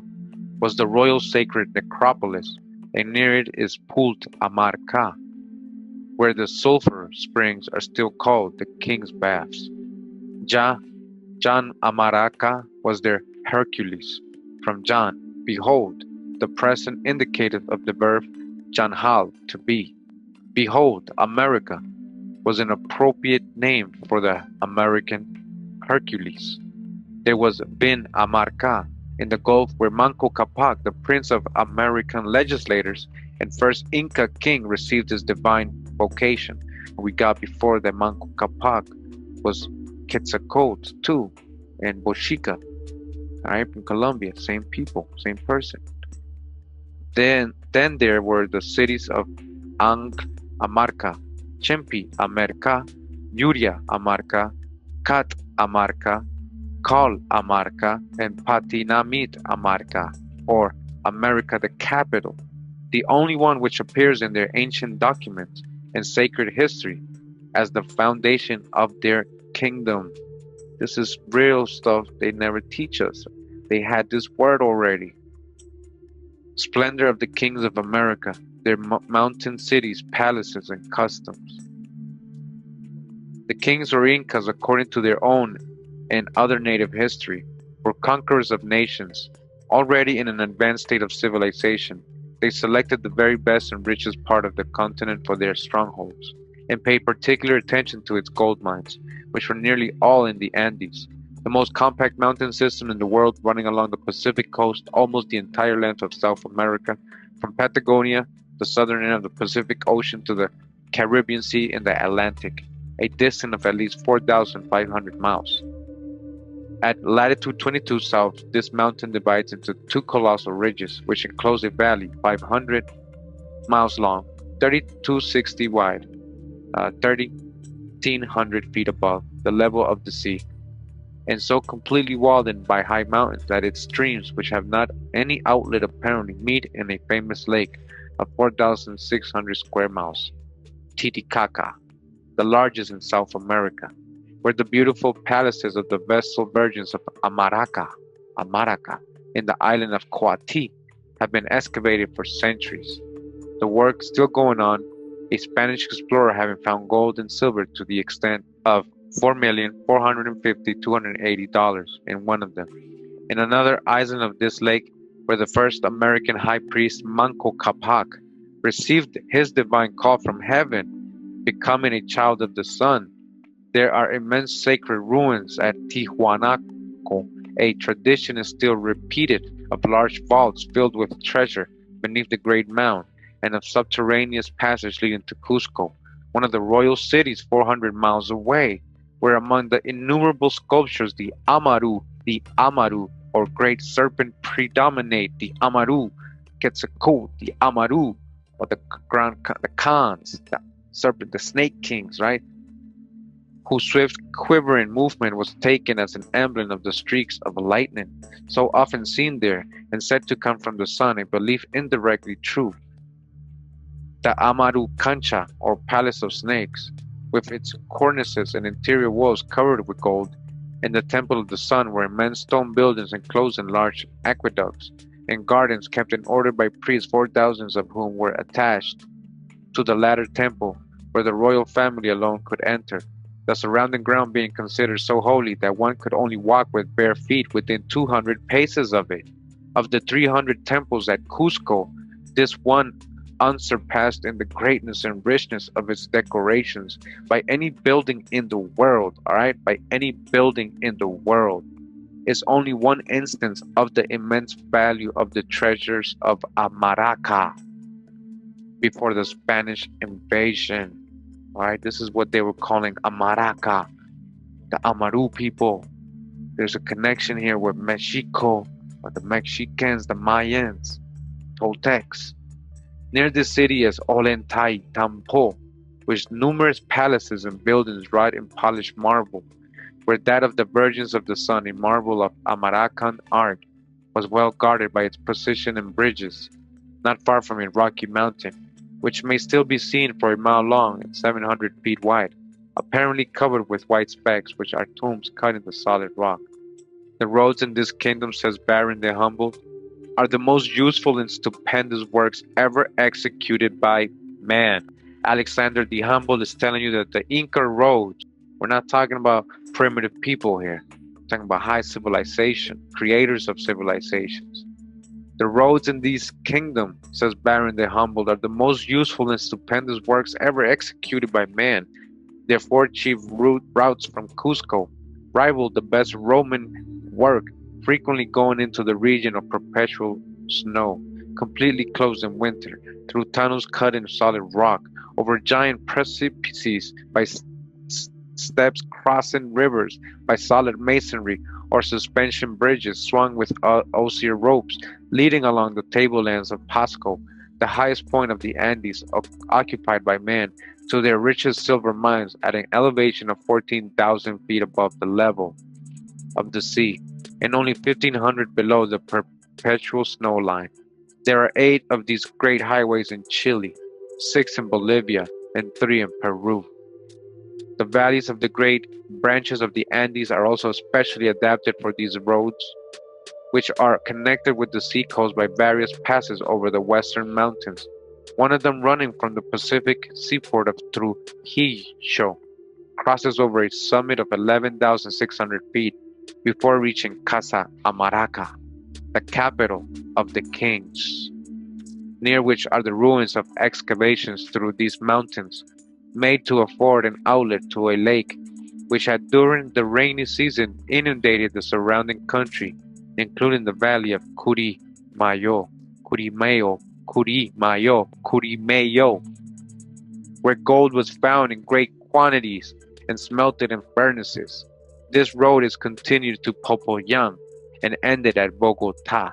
The capital of the kingdom of Cundin, Amaraca, is still a celebrated commercial thoroughfare.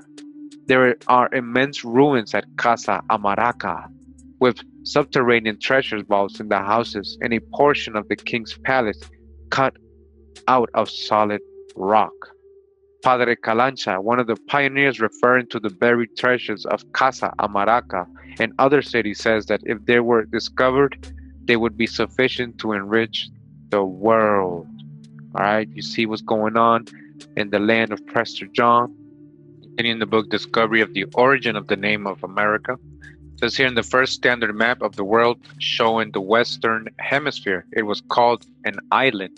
And there also appeared another name, Tamaraqua,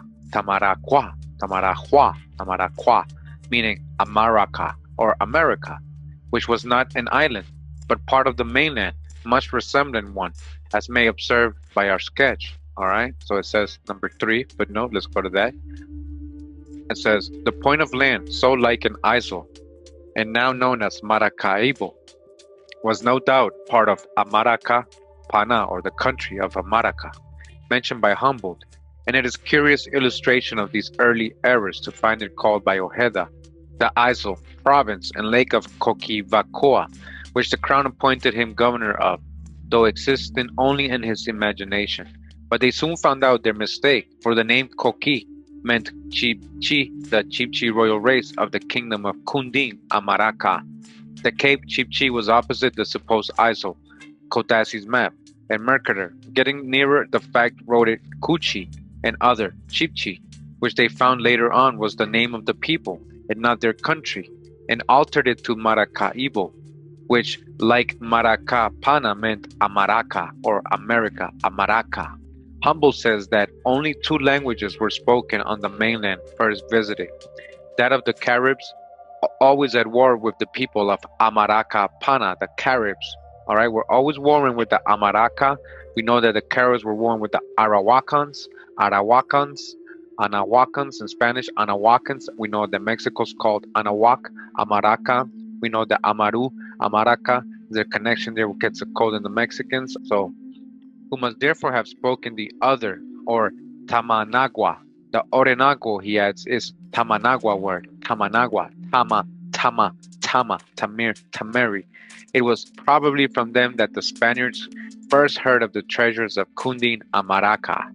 It is evident that these people living on the coast of Amaraca were the Americans, for which the name Tamanagua, the isle of Tamaraqua, are intended. We suppose that the isle of Tamaragua might have meant Jamaica, pronounced Jamaica. Ho ho ho!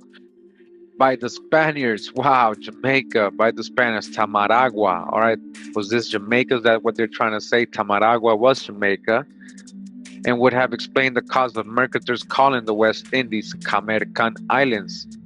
But the evidence we found disproved it.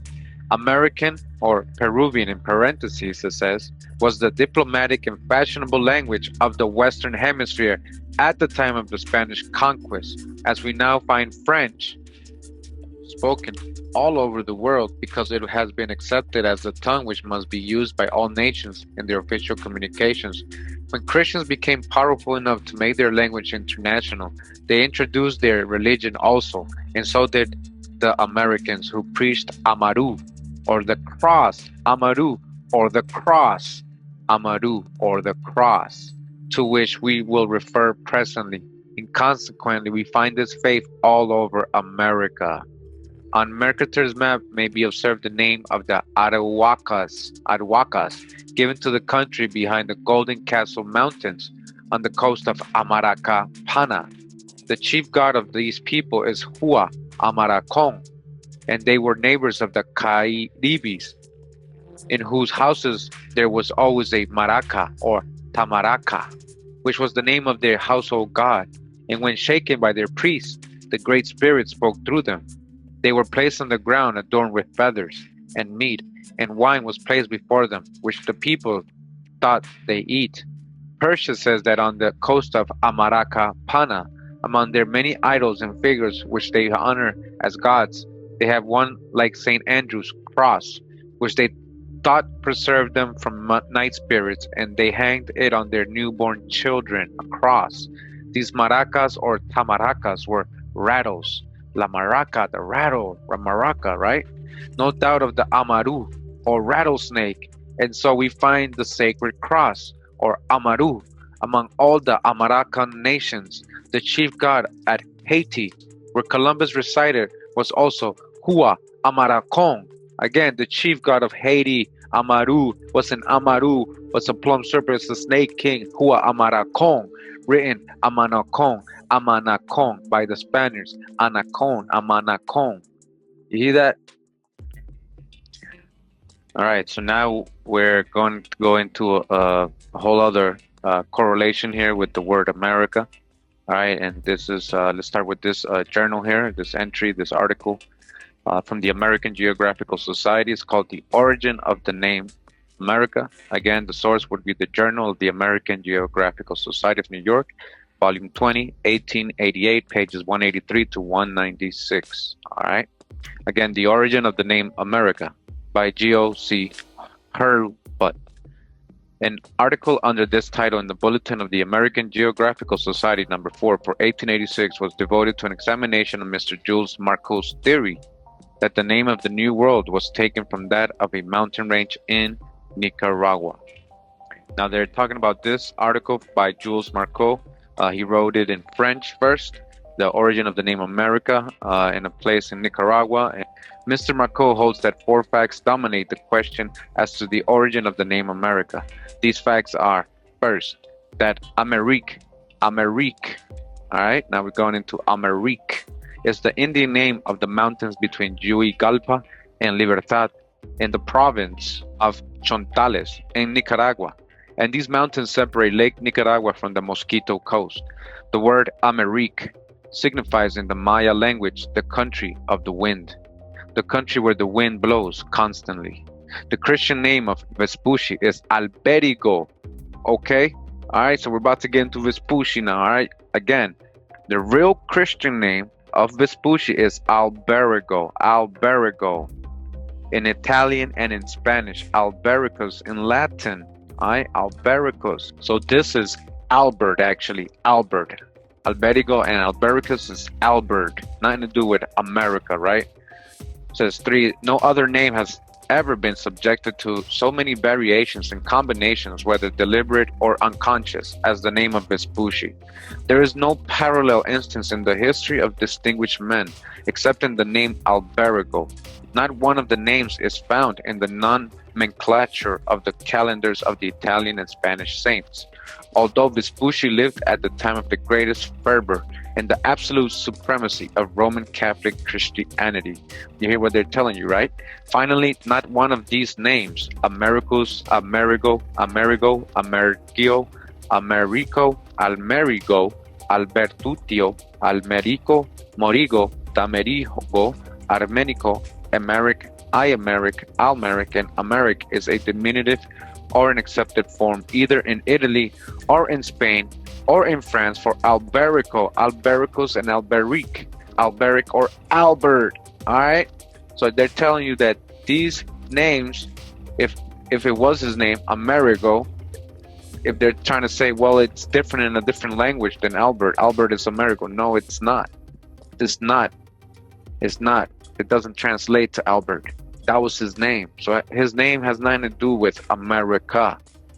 That's close case right there. We shouldn't even be having this discussion, but we have to, right? Because everybody's still talking about Vespucci. Now, before 1507, the date of the publication of the name Americus by Jean Basson at Saint Dié, the name is not to be found in any printed document, nor in any manuscript document of recognized and unquestionable authenticity. So they're saying that his name, Americus, or linked to anything to Vespucci, does not appear printed anywhere before 1507, because at 1507 is when they came out with this map that has the word America on South America, a little piece of South America that's sticking out. And that's when it came out. So before that, there's nothing stating that, you know, Vespucci is Americus or relating that word anywhere with him. These are Mr. Marcou's 4 facts, and they do not all stand examination. First, the range of mountains in the Chontales province bears among educated Nicaraguans the name of Amerisque, Amerisque, and the orthography of a word is to be learned from the educated, not from the ignorant, all right? So the etymology of a word, you should learn that from educated people, not from ignorant people, men who use it. The Amerisque tribe, which gave its name to the range, is fast fading away, and there seems to be no reason for believing that the law, which works in all other languages, does not work in theirs. Names are a part of language, and language is like Falstaff, in a state of continual dissolution and thaw. It is supposed that the Amerisques were once powerful, but very little is known concerning them. All right, so look at this word Amerisque. Remember, and Amaracana was also called Tamarisk, Tamarik, Amerisque, Amerisque. The decay of their speech must have gone on for a long time before civilized men had occasion to know the tribe, and the name by which the people and the mountains are now known is not improbably the bare remnant of the original word, which may very well have been something like Ameristique, shortened successively to Ameristique and Amerisque, to which latter shape the arts of writing and printing may give permanence.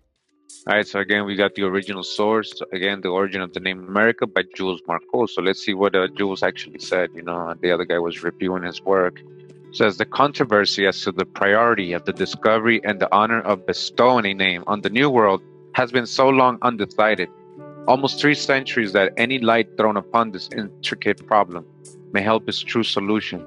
If the truth be discoverable at this late day, and with this hope, I offer the following contribution. Amérique, or Amerrique, is the name in Nicaragua for the highland or mountain range that lies between Yugalpa and Libertad in the province of Chontales, and which reaches on the one side into the country of the Carcas Indians, and on the other into that of the Ramas Indians. Ramas, all right? Can't drop, letting us know what Ramas or Romans, Romi, this meant something to do with the promised land and the pomegranate. It just means pomegranate in the promised land, the people of the promised land, or the promise, the Ramas. All right, Romans, they hijacked the word. The rios Mico, Artigua, and Carca that form the Rio Bluefields, the Rio Grande Matagalpa, and the rios Rama and Indio that flow directly into the Atlantic, as well as the rios Comoapa, Mayales, Acoyapa, Ajocuapa, Oyale, and Terpenacuatapa, flowing into the Lake of Nicaragua. All have their sources in the Amerrique range, Amerrique range. All right, so all these places, especially this area that dumps into the Caribbean side or the Atlantic side of Nicaragua, you see a lot of copper-colored people, you know, in this area that look like many of the so-called African Americans in the USA. So, you know, you got to visit these areas, but this is an important ancient area, and this name, Amérique, is theirs. This is a tribal name, Amerrique. It says the names of places in the Indian dialects of Central America often terminate in Ike or Ik, which seems to mean great or elevated, prominent, and is always applied to dividing ridges or to the elevated, mountainous countries, but not to volcanic regions. For instance, Nike and Aglicinique in the Isthmus of Darien, Estados Unidos de Colombia, Tucarique and Amerique in Nicaragua, Amatique, Manabique, Chaparristique, Lepaterique, Lotique, and Ajuterique en Honduras, Atenquique, Estados Unidos de México, Tactic and Poloquic in Guatemala, Tepic, Acatic, and Mezquitic in the state of Jalisco. The list of Indian local or other names with the termination of Ike or IC as Cacique or Cacique, great chief, might be easily lengthened. All right, so you see what he's saying, the Spanish guy, is that this word like Amerique, America, Amerique, the IC, that's an indigenous term, right? An indigenous way of describing something, and in word sound, it becomes like the ik, but it means great or elevated, prominent. So he's letting you know, he's breaking that part of the word down for you. It is now well known through the learned researches of philologists for the last 20 years that no denominations are more securely established than the names of localities, mountains, valleys, lakes, and rivers. Even the most absolute conquest, unless it totally exterminate the aboriginal race and inhabiting a country, does not destroy entirely the names of localities or lieux dits, as the French so well express it. So he's telling you that, we got a lot of names, like even in the States, a lot of the mountain names, like, whatever, Mount Zion or whatever, Appalachian mountain, these are indigenous words, is what he's saying. Even though the people are gone, the aboriginals have been enslaved or sent away or are now being called Negro, African American, the indigenous names of these places, it's a fact that they're still there and that they are indigenous, that they were named by the indigenous people. They are indigenous words. So he's trying to let you know that this AMERRISQUE mountains, it's an indigenous word, and it's from the indigenous people of that area, the aboriginals. That's what he's basically letting you know. These names may be slightly modified by various spelling, but the primitive sound remains. And even where the aboriginal race entirely disappears, the names of places are often preserved, at least as synonymous, of which there are many examples in Canada, in New England, in the state of New York, and elsewhere throughout the Union. The question to be decided is whether the word Amérique or Amérique, designating a part of the terra firma discovered by Cristoforo Colombo on his fourth and last voyage to the New World, was known to the great navigator, and consequently could have been repeated by him or by the companions of his voyage. There is no certainty of this, for the word is not confounded in the very brief account he has left us. But we know that Christopher Columbus knew of the word Amaraca, AMARACAPANA, but as the origin of the word Amérique has been until now an enigma, in spite of the different interpretations of it that have been given, and that Vespucci had nothing to do with this name. Vespucci had nothing to do with this name, entirely unknown to him. The inventor of the word Americi or America, being a printer and bookseller in a small town hidden in the Vosges Mountains, it is perhaps well to review the facts and to show where lies the greatest probability for a true solution of the origin of this word America, which denominates alone a hemisphere. In the Lettera Rarissima of Cristoforo Colombo, given an abridged description of his fourth voyage, 1502-03, he says that after having passed the Cape Gracias a Dios on the Mosquito Coast, he reached the Rio Grande Matagalpa, which he called the Disaster River. And after remaining anchored there for several days, he stopped sometime for repairing his ships and giving rest to the crews between the small island of La Huerta, the garden Kiribiri, and the continent opposite the village of Cariari or Cariai. Cariari is so like Carcai, or the dwelling place of the Carcass Indians, who still live in the neighborhood, that it is possible that the variation is caused by an error in reading the manuscript letter of Colombo, the C having been mistaken for an I. The great object of the desire and researches of Colombo and his company was the finding of gold mines. All right, listen to this: the finding of gold mines, and of these inhabitants of Cariari and Carcay had much to relate. They led Colombo to another village called Carambaru, who whose inhabitants wore golden mirrors around their necks. These Indians named several places where mines of gold existed, the last name being Veragua, 25 leagues distant on the coast. And they're talking about further south when you start going into Costa Rica and Panama. That's what they were calling Veragua. Colombo and his company were struck by the number of sorcerers, medicine men. Sorcerers, they call them shaman, right? The medicine men among the Cariari or Carcay, and the sailors afterward thought they had been bewitched by them, as they suffered from the many tempests and mishaps of all sorts they were obliged to endure for the rest of the voyage. What was the geographical position of Cariari, Carcay, Carambaru, and Veragua? Veragua is known to be in the Great Bay of Chiriquí, Costa Rica. Chiriquí, Cherokee, the Cherokee. Look at that word. Costa Rica, like I told you. So the Amerrique Mountains, the end of it almost ends near Costa Rica. We still got the word Cariari here in Costa Rica, Cariari. Colombo says in his narration, and there is a lot of gold here. They did find a lot of gold. The Indians were gold all over them. That's why it's named Costa Rica, which means rich coast. Columbus named it the rich coast because he saw all the gold. And not just that, the fruits, the fertile land, he meant rich in many ways.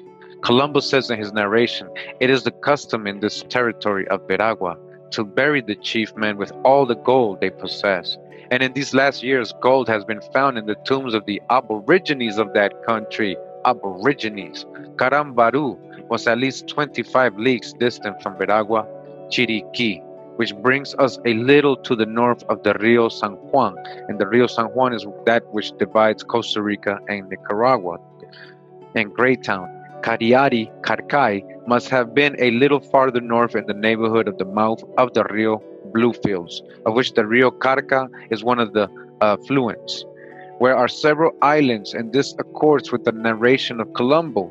The Carcas Indians inhabit all this region and work today in the gold mines of Santo Domingo and Libertad. On the Rio Mico, another affluent of the Bluefields, at the foot of the Amarique or Amerrique range, at the foot of the Amerrique range, at the foot of the Amarique or Amerique range. Carambaru was probably near Rio Rama and in the country of the Ramas and Indians. Now the Ramas and Carcas Indians have always resisted all attempts at civilization. Most of them, especially the Ramas, are wholly savage and allow no one to penetrate into their country. They have remained the same as they were when Colombo visited them in 1502.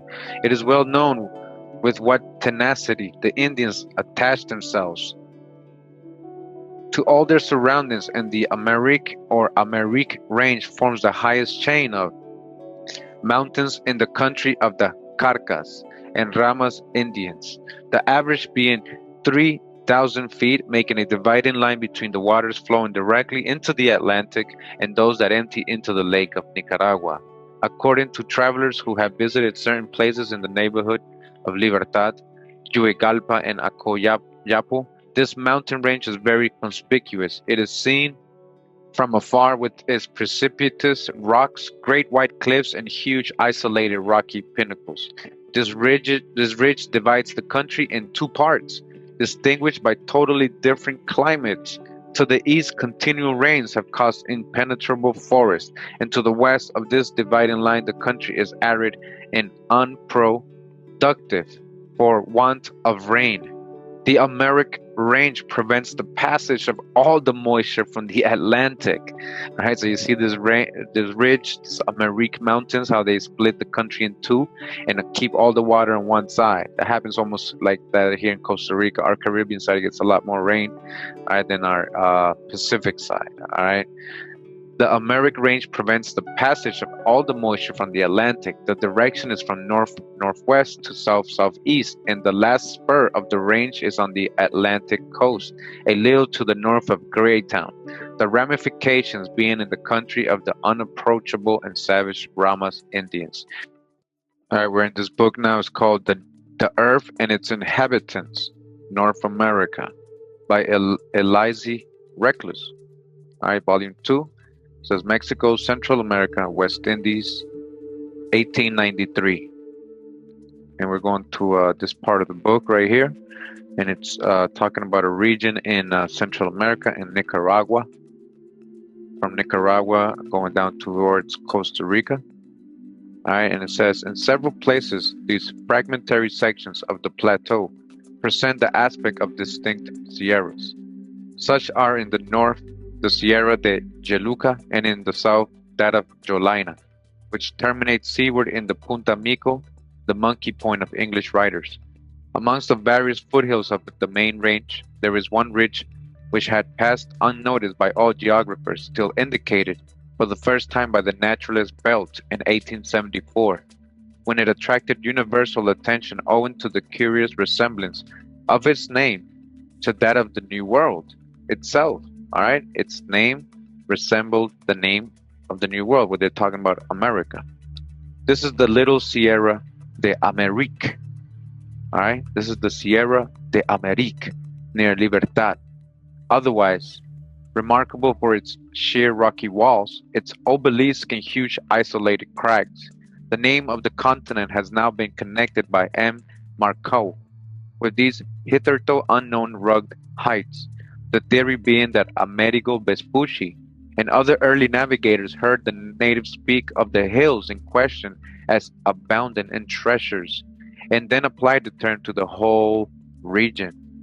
Thereupon it occurred to Amerigo to turn to his personal glory the accidental resemblance of this name to his own. We're going to see that's not even his name. Now it says the Sierra de Amerrique, called also AMERRISQUE and AMERRISQUE. Remember, there was a large island they said called Tamarique up north of South America, Tamarique, and they had a god named Tamarique and the people Tamarique, AMERRISQUE, from a local tribe said to have been formerly powerful. Lies in the territory of the ancient Lencas, as is shown by the ending, Rigue, and generally occurring in the Honduras regions inhabited by these Indians. There is the strongest evidence that this word, denoting the range in the rocks of Amerique, or Amérique, is an indigenous word. All right, this is an indigenous word.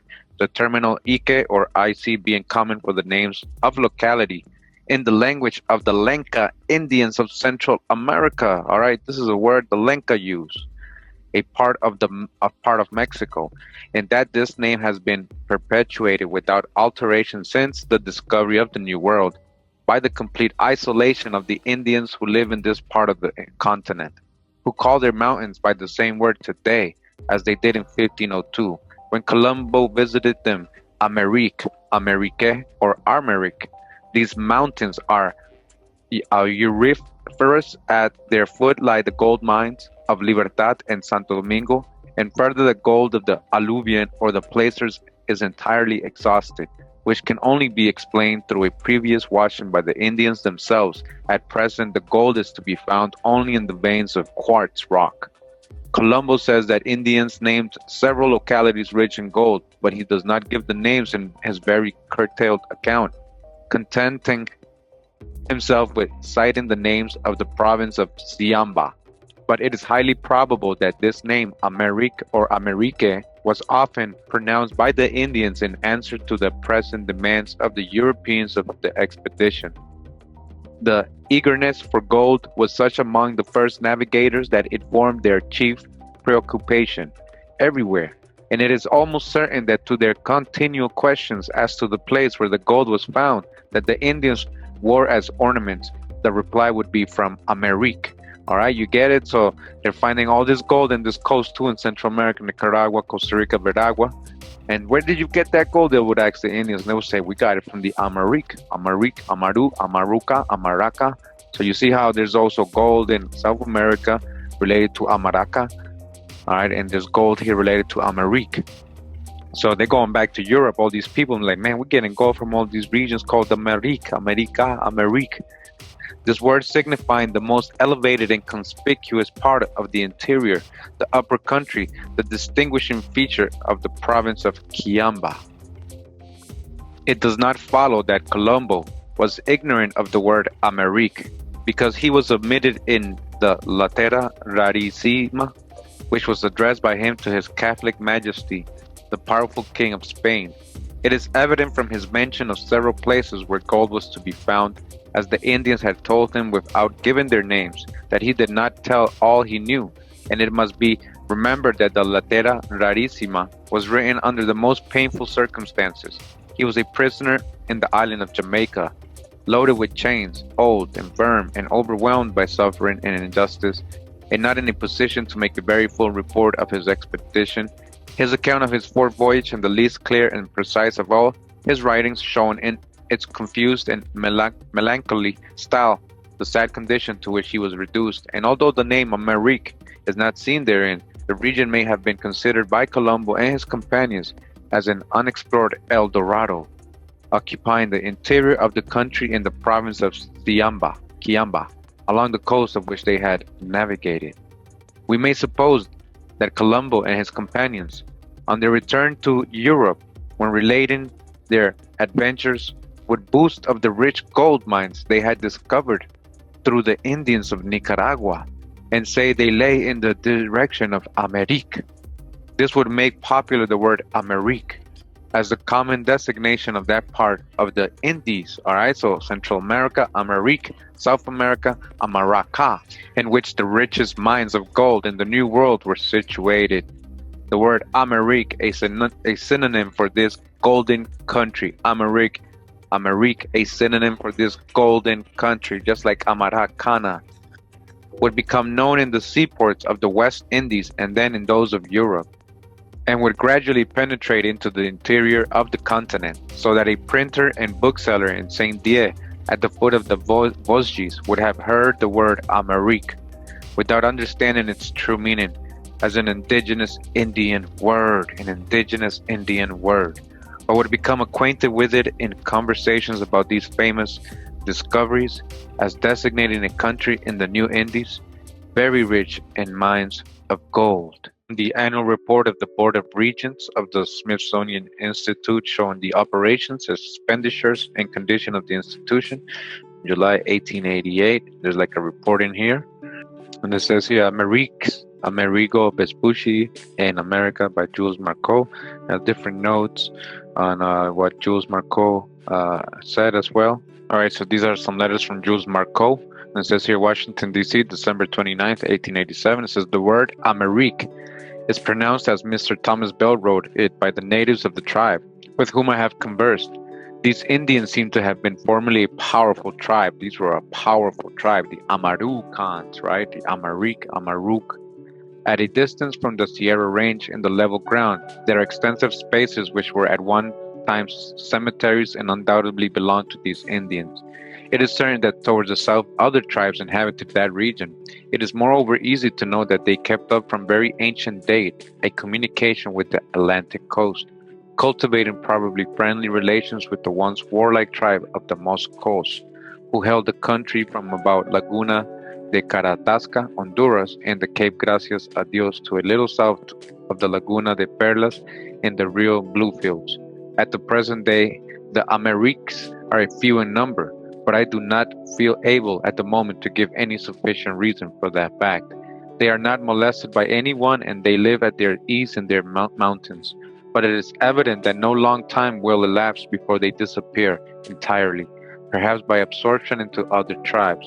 Mr. Thomas Bell, to whom you refer, must have had occasion to know the mountains and the Indians at that name during a journey which he made over the Cordillera to Matagalpa and Segovia.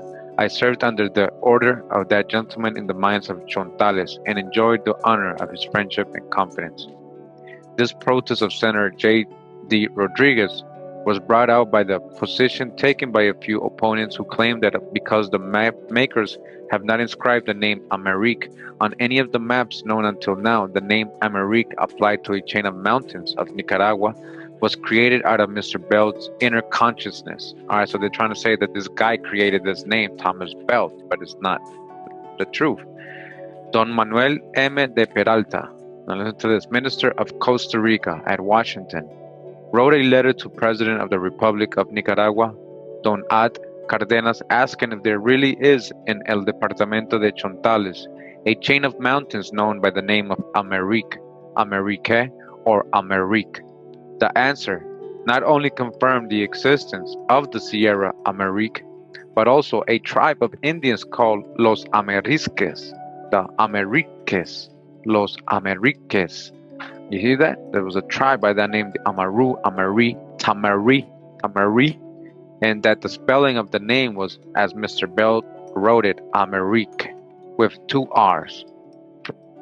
From those well-authenticated facts, we can be fully confident that there are still in existence the remnants of an Indian tribe calling themselves Ameriques, formerly powerful and extending over a great part of the ground between the Lake of Nicaragua and the Atlantic coast. The mountains to which they are now confined are called the Amerrique Range or Sierra Amerrique, and they have occupied for centuries the richest gold area of the region. The gold mines are numerous and are worked even to this day on a great scale. Round Libertad, Santo Domingo, and Jualcalpa, where great quantities of the precious metal have been and are still extracted. The name Huascalpa means the country of gold, and the name of the Mosquito Coast in the Indian language is Tausgalpa or Taguscalpa. Galpa means gold, so that the true name of the country between the Cape Gracias a Dios, the Rios Rama and San Juan, instead of being Mosquito Coast or Mosquita, is according to the Aborigines, the Gold Coast. All right, this is the real Gold Coast. We're talking about right here in Central America, and then we're talking about also in South America. All right, the Amaracapana Coast. That's all gold. All this was gold. This whole area of the America, the Caribbean, Central America, they were getting gold in Hispaniola. Remember, there was gold in the rivers there. So this is the original Gold Coast, and this is what the Aborigines considered it, the Gold Coast. Now let us see about the first explorations by European navigators of the coast of the central part of the New World. Continuing in the book Origin of the Name America by Jules Marcou. Hilacomilus of Saint-Dié, ignorant of any printed account of these voyages, but those of Alberico Vespucci, published in Latin in 1505 and in German in 1506, thought he saw in the Christian name Albericus the origin of this, for him altered and corrupted word, Amerrique or Amerrique, and renewing the fable of the monkey and the dolphin who took the Piraeus for a man, called this country by the only name among those of the navigators that had reached him, and which resembled the word Amérique or Amérique. In order to accomplish this, it was necessary to change considerably the Christian name of Vespucius, and from Alberico, Amerigo, and Morigo, which are the different ways of spelling the first name of Vespuccio, or Vespucci, or Vespucci. He made Americus. Thus, according to my view, it is owing to a grave mistake of Hilacomulus that the aboriginal name of the New World, Amerique, has been Europeanized and connected with the sons of Anastasio Vespuccio. All right, this aboriginal word was Europeanized. Had this mistake occurred in Spain, Portugal, or the West Indies, evidently it would have been corrected, for Vespuccio and many of the companions of Colombo were still living. But in the little town of Saint-Dié, the name of which probably was never known to Cristoforo Colombo or Alberico Vespuccio, distant from any seaport, this little pamphlet of the bookseller Hilacomilus was restricted to a small circle, And in truth, it is around this limited area the error was propagated and prolonged by a publication of a new edition of the pamphlet of Hylacomelus at Strasbourg in 1509, and by the appearance at Basel in 1522 of the first map upon which was seen America Provincia.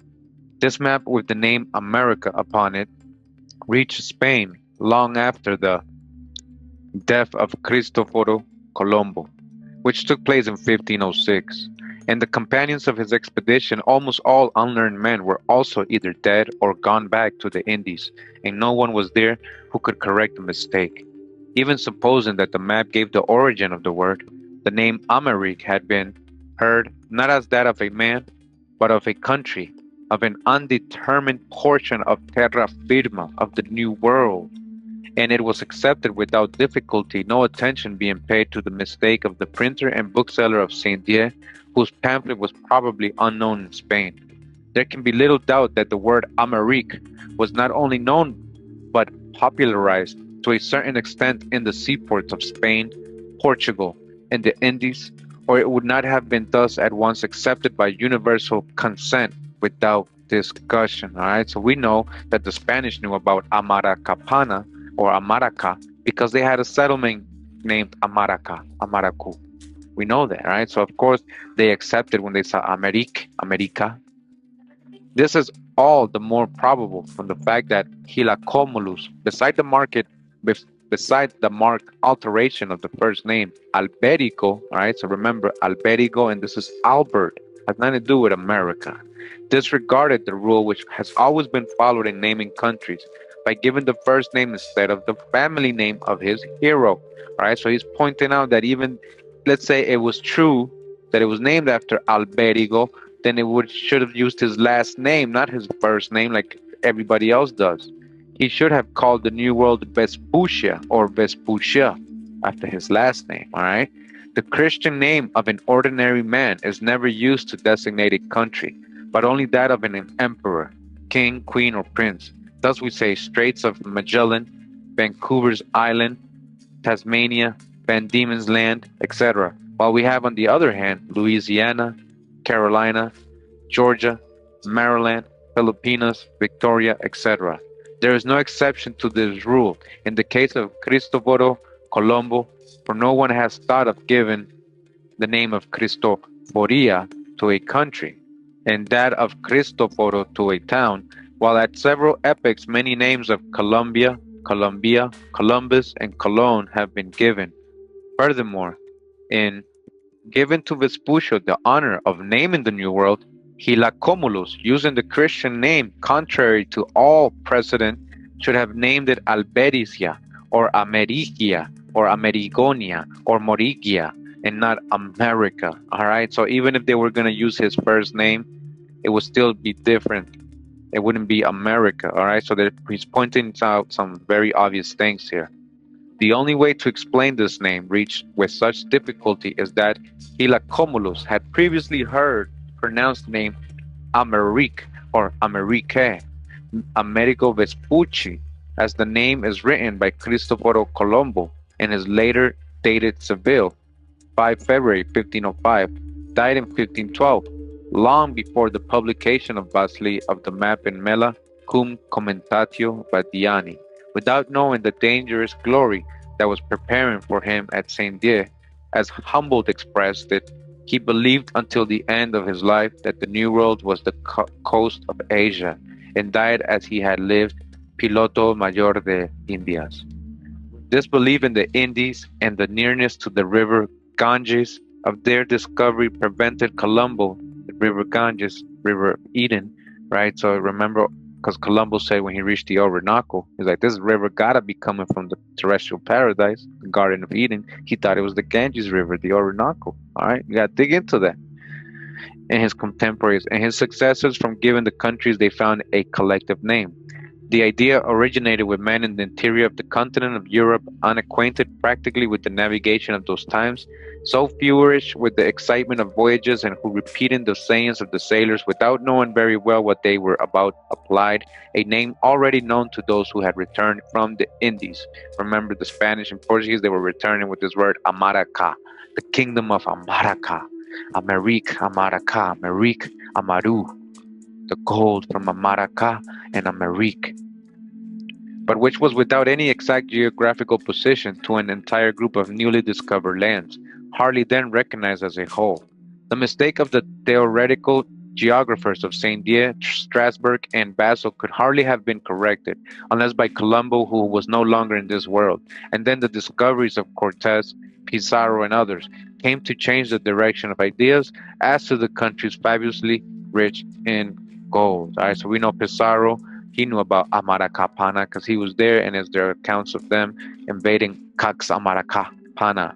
All right, although Nicaragua was conquered in 1522 by Gil Gonzalez de Avida, a part of it remained wholly unknown, especially the region extending from the Atlantic to Lake Nicaragua, in which lies the Amerrique range, and the ignorance of this part of America has continued so long that the Californian emigration even has passed by its across the isthmus of Nicaragua without any knowledge of or interest in its existence. It may be said that the region of country lying between the Caribbean Sea and the dividing line for the waters that flow into Lake Nicaragua is to this day entirely unknown.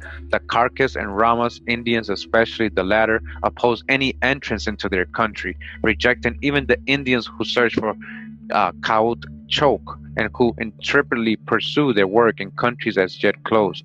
The theory I have presented has some great advantages. In the first place, it takes nothing from the glory of Colombo, the name of the continent discovered by him being an indigenous name, which from designating a small and limited country has been extended to include the whole of the New World, through the mistake of a teacher, printer, and bookseller in a little town hidden among the Vosges Mountains.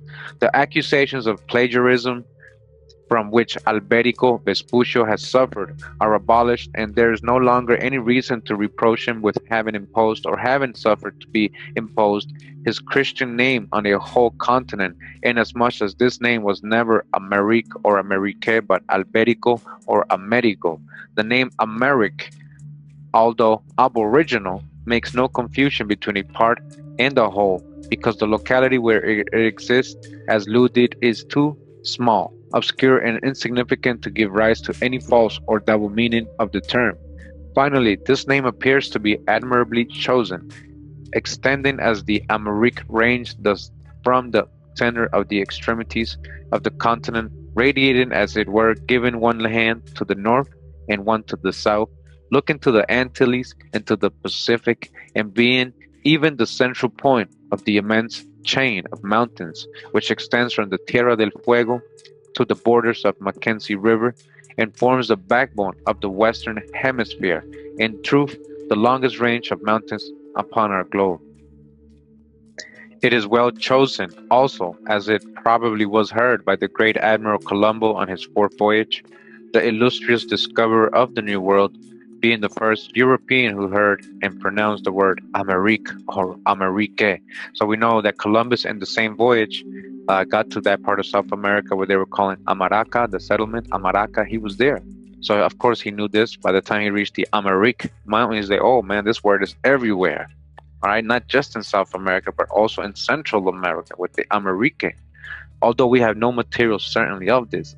Had the name belonged to a part of either extremity of the continent, it would hardly have been so readily accepted, but it grasped and took the New World as it were round the center, vaguely merely signifying a region very rich in gold mines, and it was employed and accepted without a thought of the pilot Alberico Vespucci.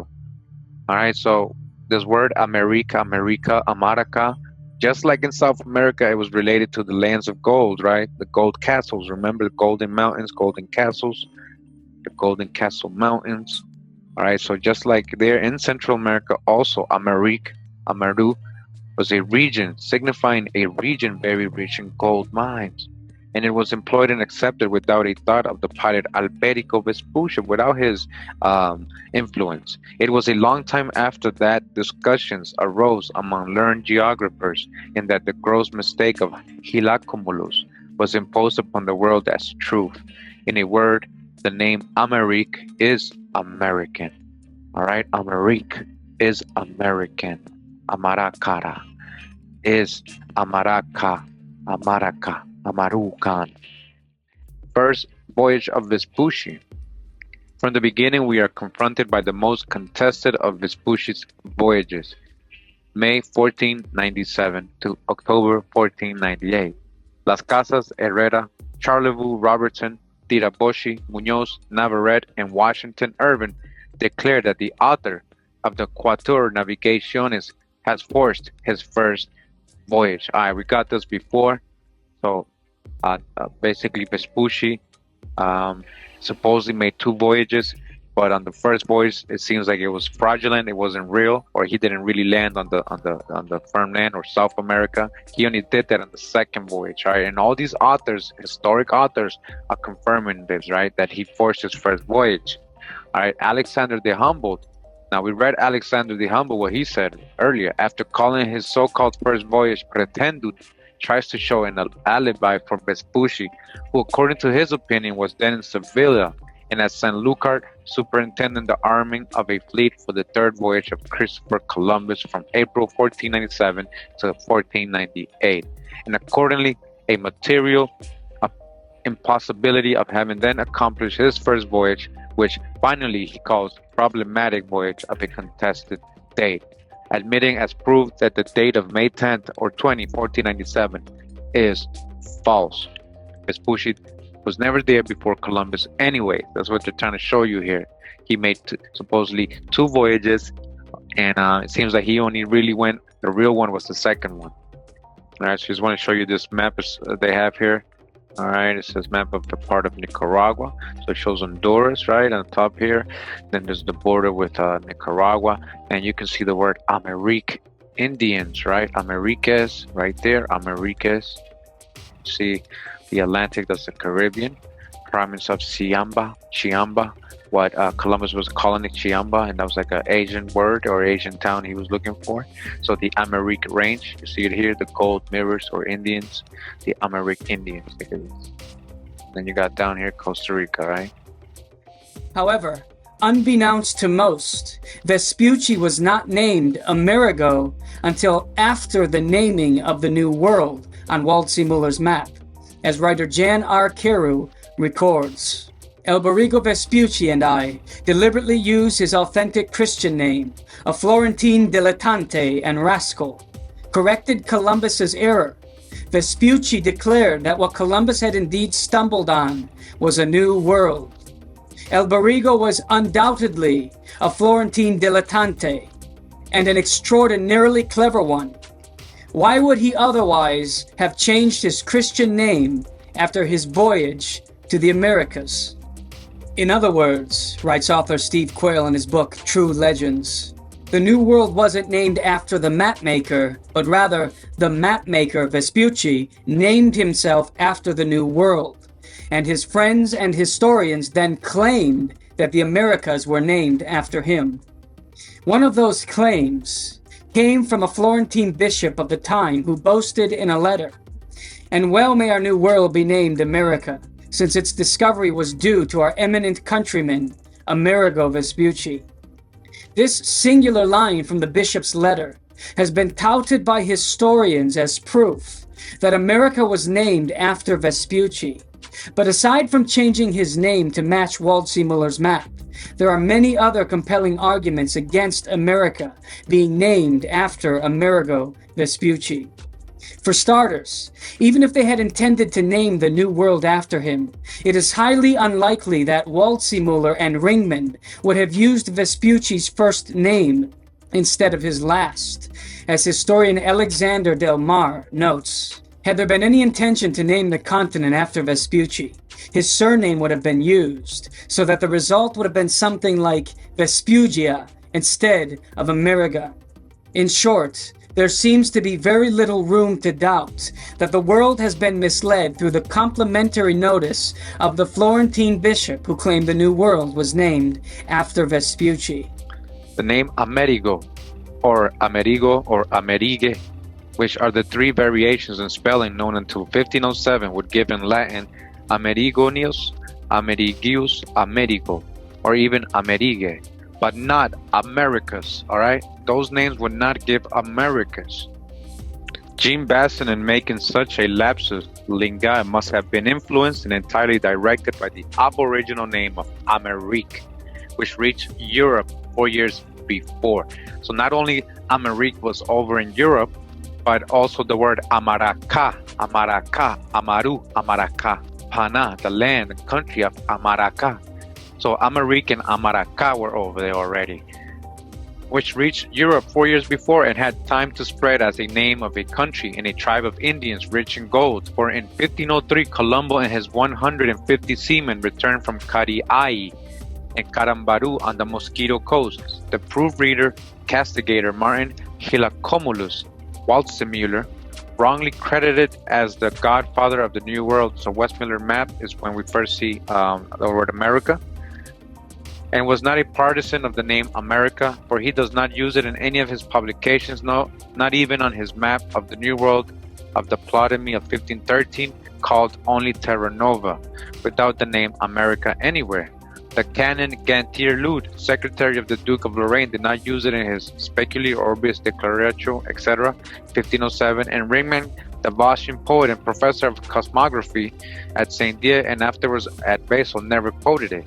The only publication in which the name America is found after the proposition of the Bosnian Gymnasium in 1507 is in the Globus Mundi 1509 Strasbourg, without name of an author, but which is attributed to Jean Basson, the translator of the Quatuor Navigaciones and the true godfather of the New World. And there it is found only once in the chapter De Descritio Terra, and that's where all the hijack came with the name, all right, from that map of Strasbourg, all right. Continuing, says the name America. The name was not accidentally created in the Vosges, as the humble thought, but the application to Vespucci of the indigenous name Amerrique was wrongly made there. The name is not a creation of the Bosnian Gymnasium, but only an erroneous assimilation to the Christian name of a man having some similarity with it, against all the rules of priority, of discovery, and of naming a great country and using the Christian name of a piloto instead of his family name. After the mistake had been made, Vespucci took care to make it good by altering the orthography of his Christian name, changing his signature of 1492 Amerigo into Amerigo with 2 R's after 1507 and until his death. So this article, it's a lot of pages. I didn't read that part, but they explain how he started signing his name differently after 1507 because he saw that the discovery was the credit was being given to him, and also the name America, which he thought it was very convenient. So he started signing everything with 2 R's. Like Amerrique, Amerigo, Amerrique, but it was actually before he was signing Amerigo, G. After 1507 until his death, all the discussions among Americanists come entirely from their ignorance of the existence of a tribe of Indians who called themselves the Ameriques, Ameriques, Tamarique, Amaru, Amarucan, Americans. So it's because of the ignorance of the existence of this tribe of Indians and who inhabit the Sierra Amerrique and the country rich in gold between Lake Nicaragua and the Mosquito Coast. They were confronted by such difficulties that it is true chaos of dates, names, pretensions of all sorts, patriotic rivalries, and futile explanations unworthy of the characters and profound signs of some of their number. All right, so he's talking about he was able to basically determined that that Amerigo Vespucci, his name had nothing to do with the word America, which he was able to find an indigenous tribe named AMERRISQUE and the AMERRISQUE Mountains, and that seems more like a possible origin of the name. And we know it is, we know it's connected to the AMARACAPANA, Amaru people, because it's all one kingdom, Central America and South America. The Amaru, Quetzalcoatl, Amaru, plum serpent. All right. There's something about so it's timeless. This, Yeah, yeah. it's the something about our Yo, so it's timeless. pop over. Yeah. This, Pop over. Coldest as the Bible. Meshach anointed disciple. In the hood, return of the cons, the cycle. Holding weight, knowledge, and rifle. Come back, win again like Michael. Not black, Negro, Latino, no titles. We kings and queens, we keep it tribal. Wakanda, Jaguar warrior, we jungle. Fight back for this land, Django. Secret orders, eye in the rectangle. Confuse the tongue so you babble. But dog back was the jackal. Told a lie, took over the tabernacle. Brought guns, no match for the bow and arrow. Civilization to put us in shackles. Disease and plagues, we stumbled. Religion and God so we can be tranquil. But now seals are open, the knowledge is ample. We remember from believing the factual. You are the book, children of the Bible. there's something about so it's timeless. Yeah, This. hijack free in this deception. I see through lies and see my perfection. Invisible to radars and scanners, no detection. But they after me, cause I set them free. And I know presidents elected by blood, not election. Born in the end of times, spitting modern day gospel. Preaching with these urban rhymes, my destiny to counsel. Reaching to your heart and minds. The best of you, your soul, is what you have to find.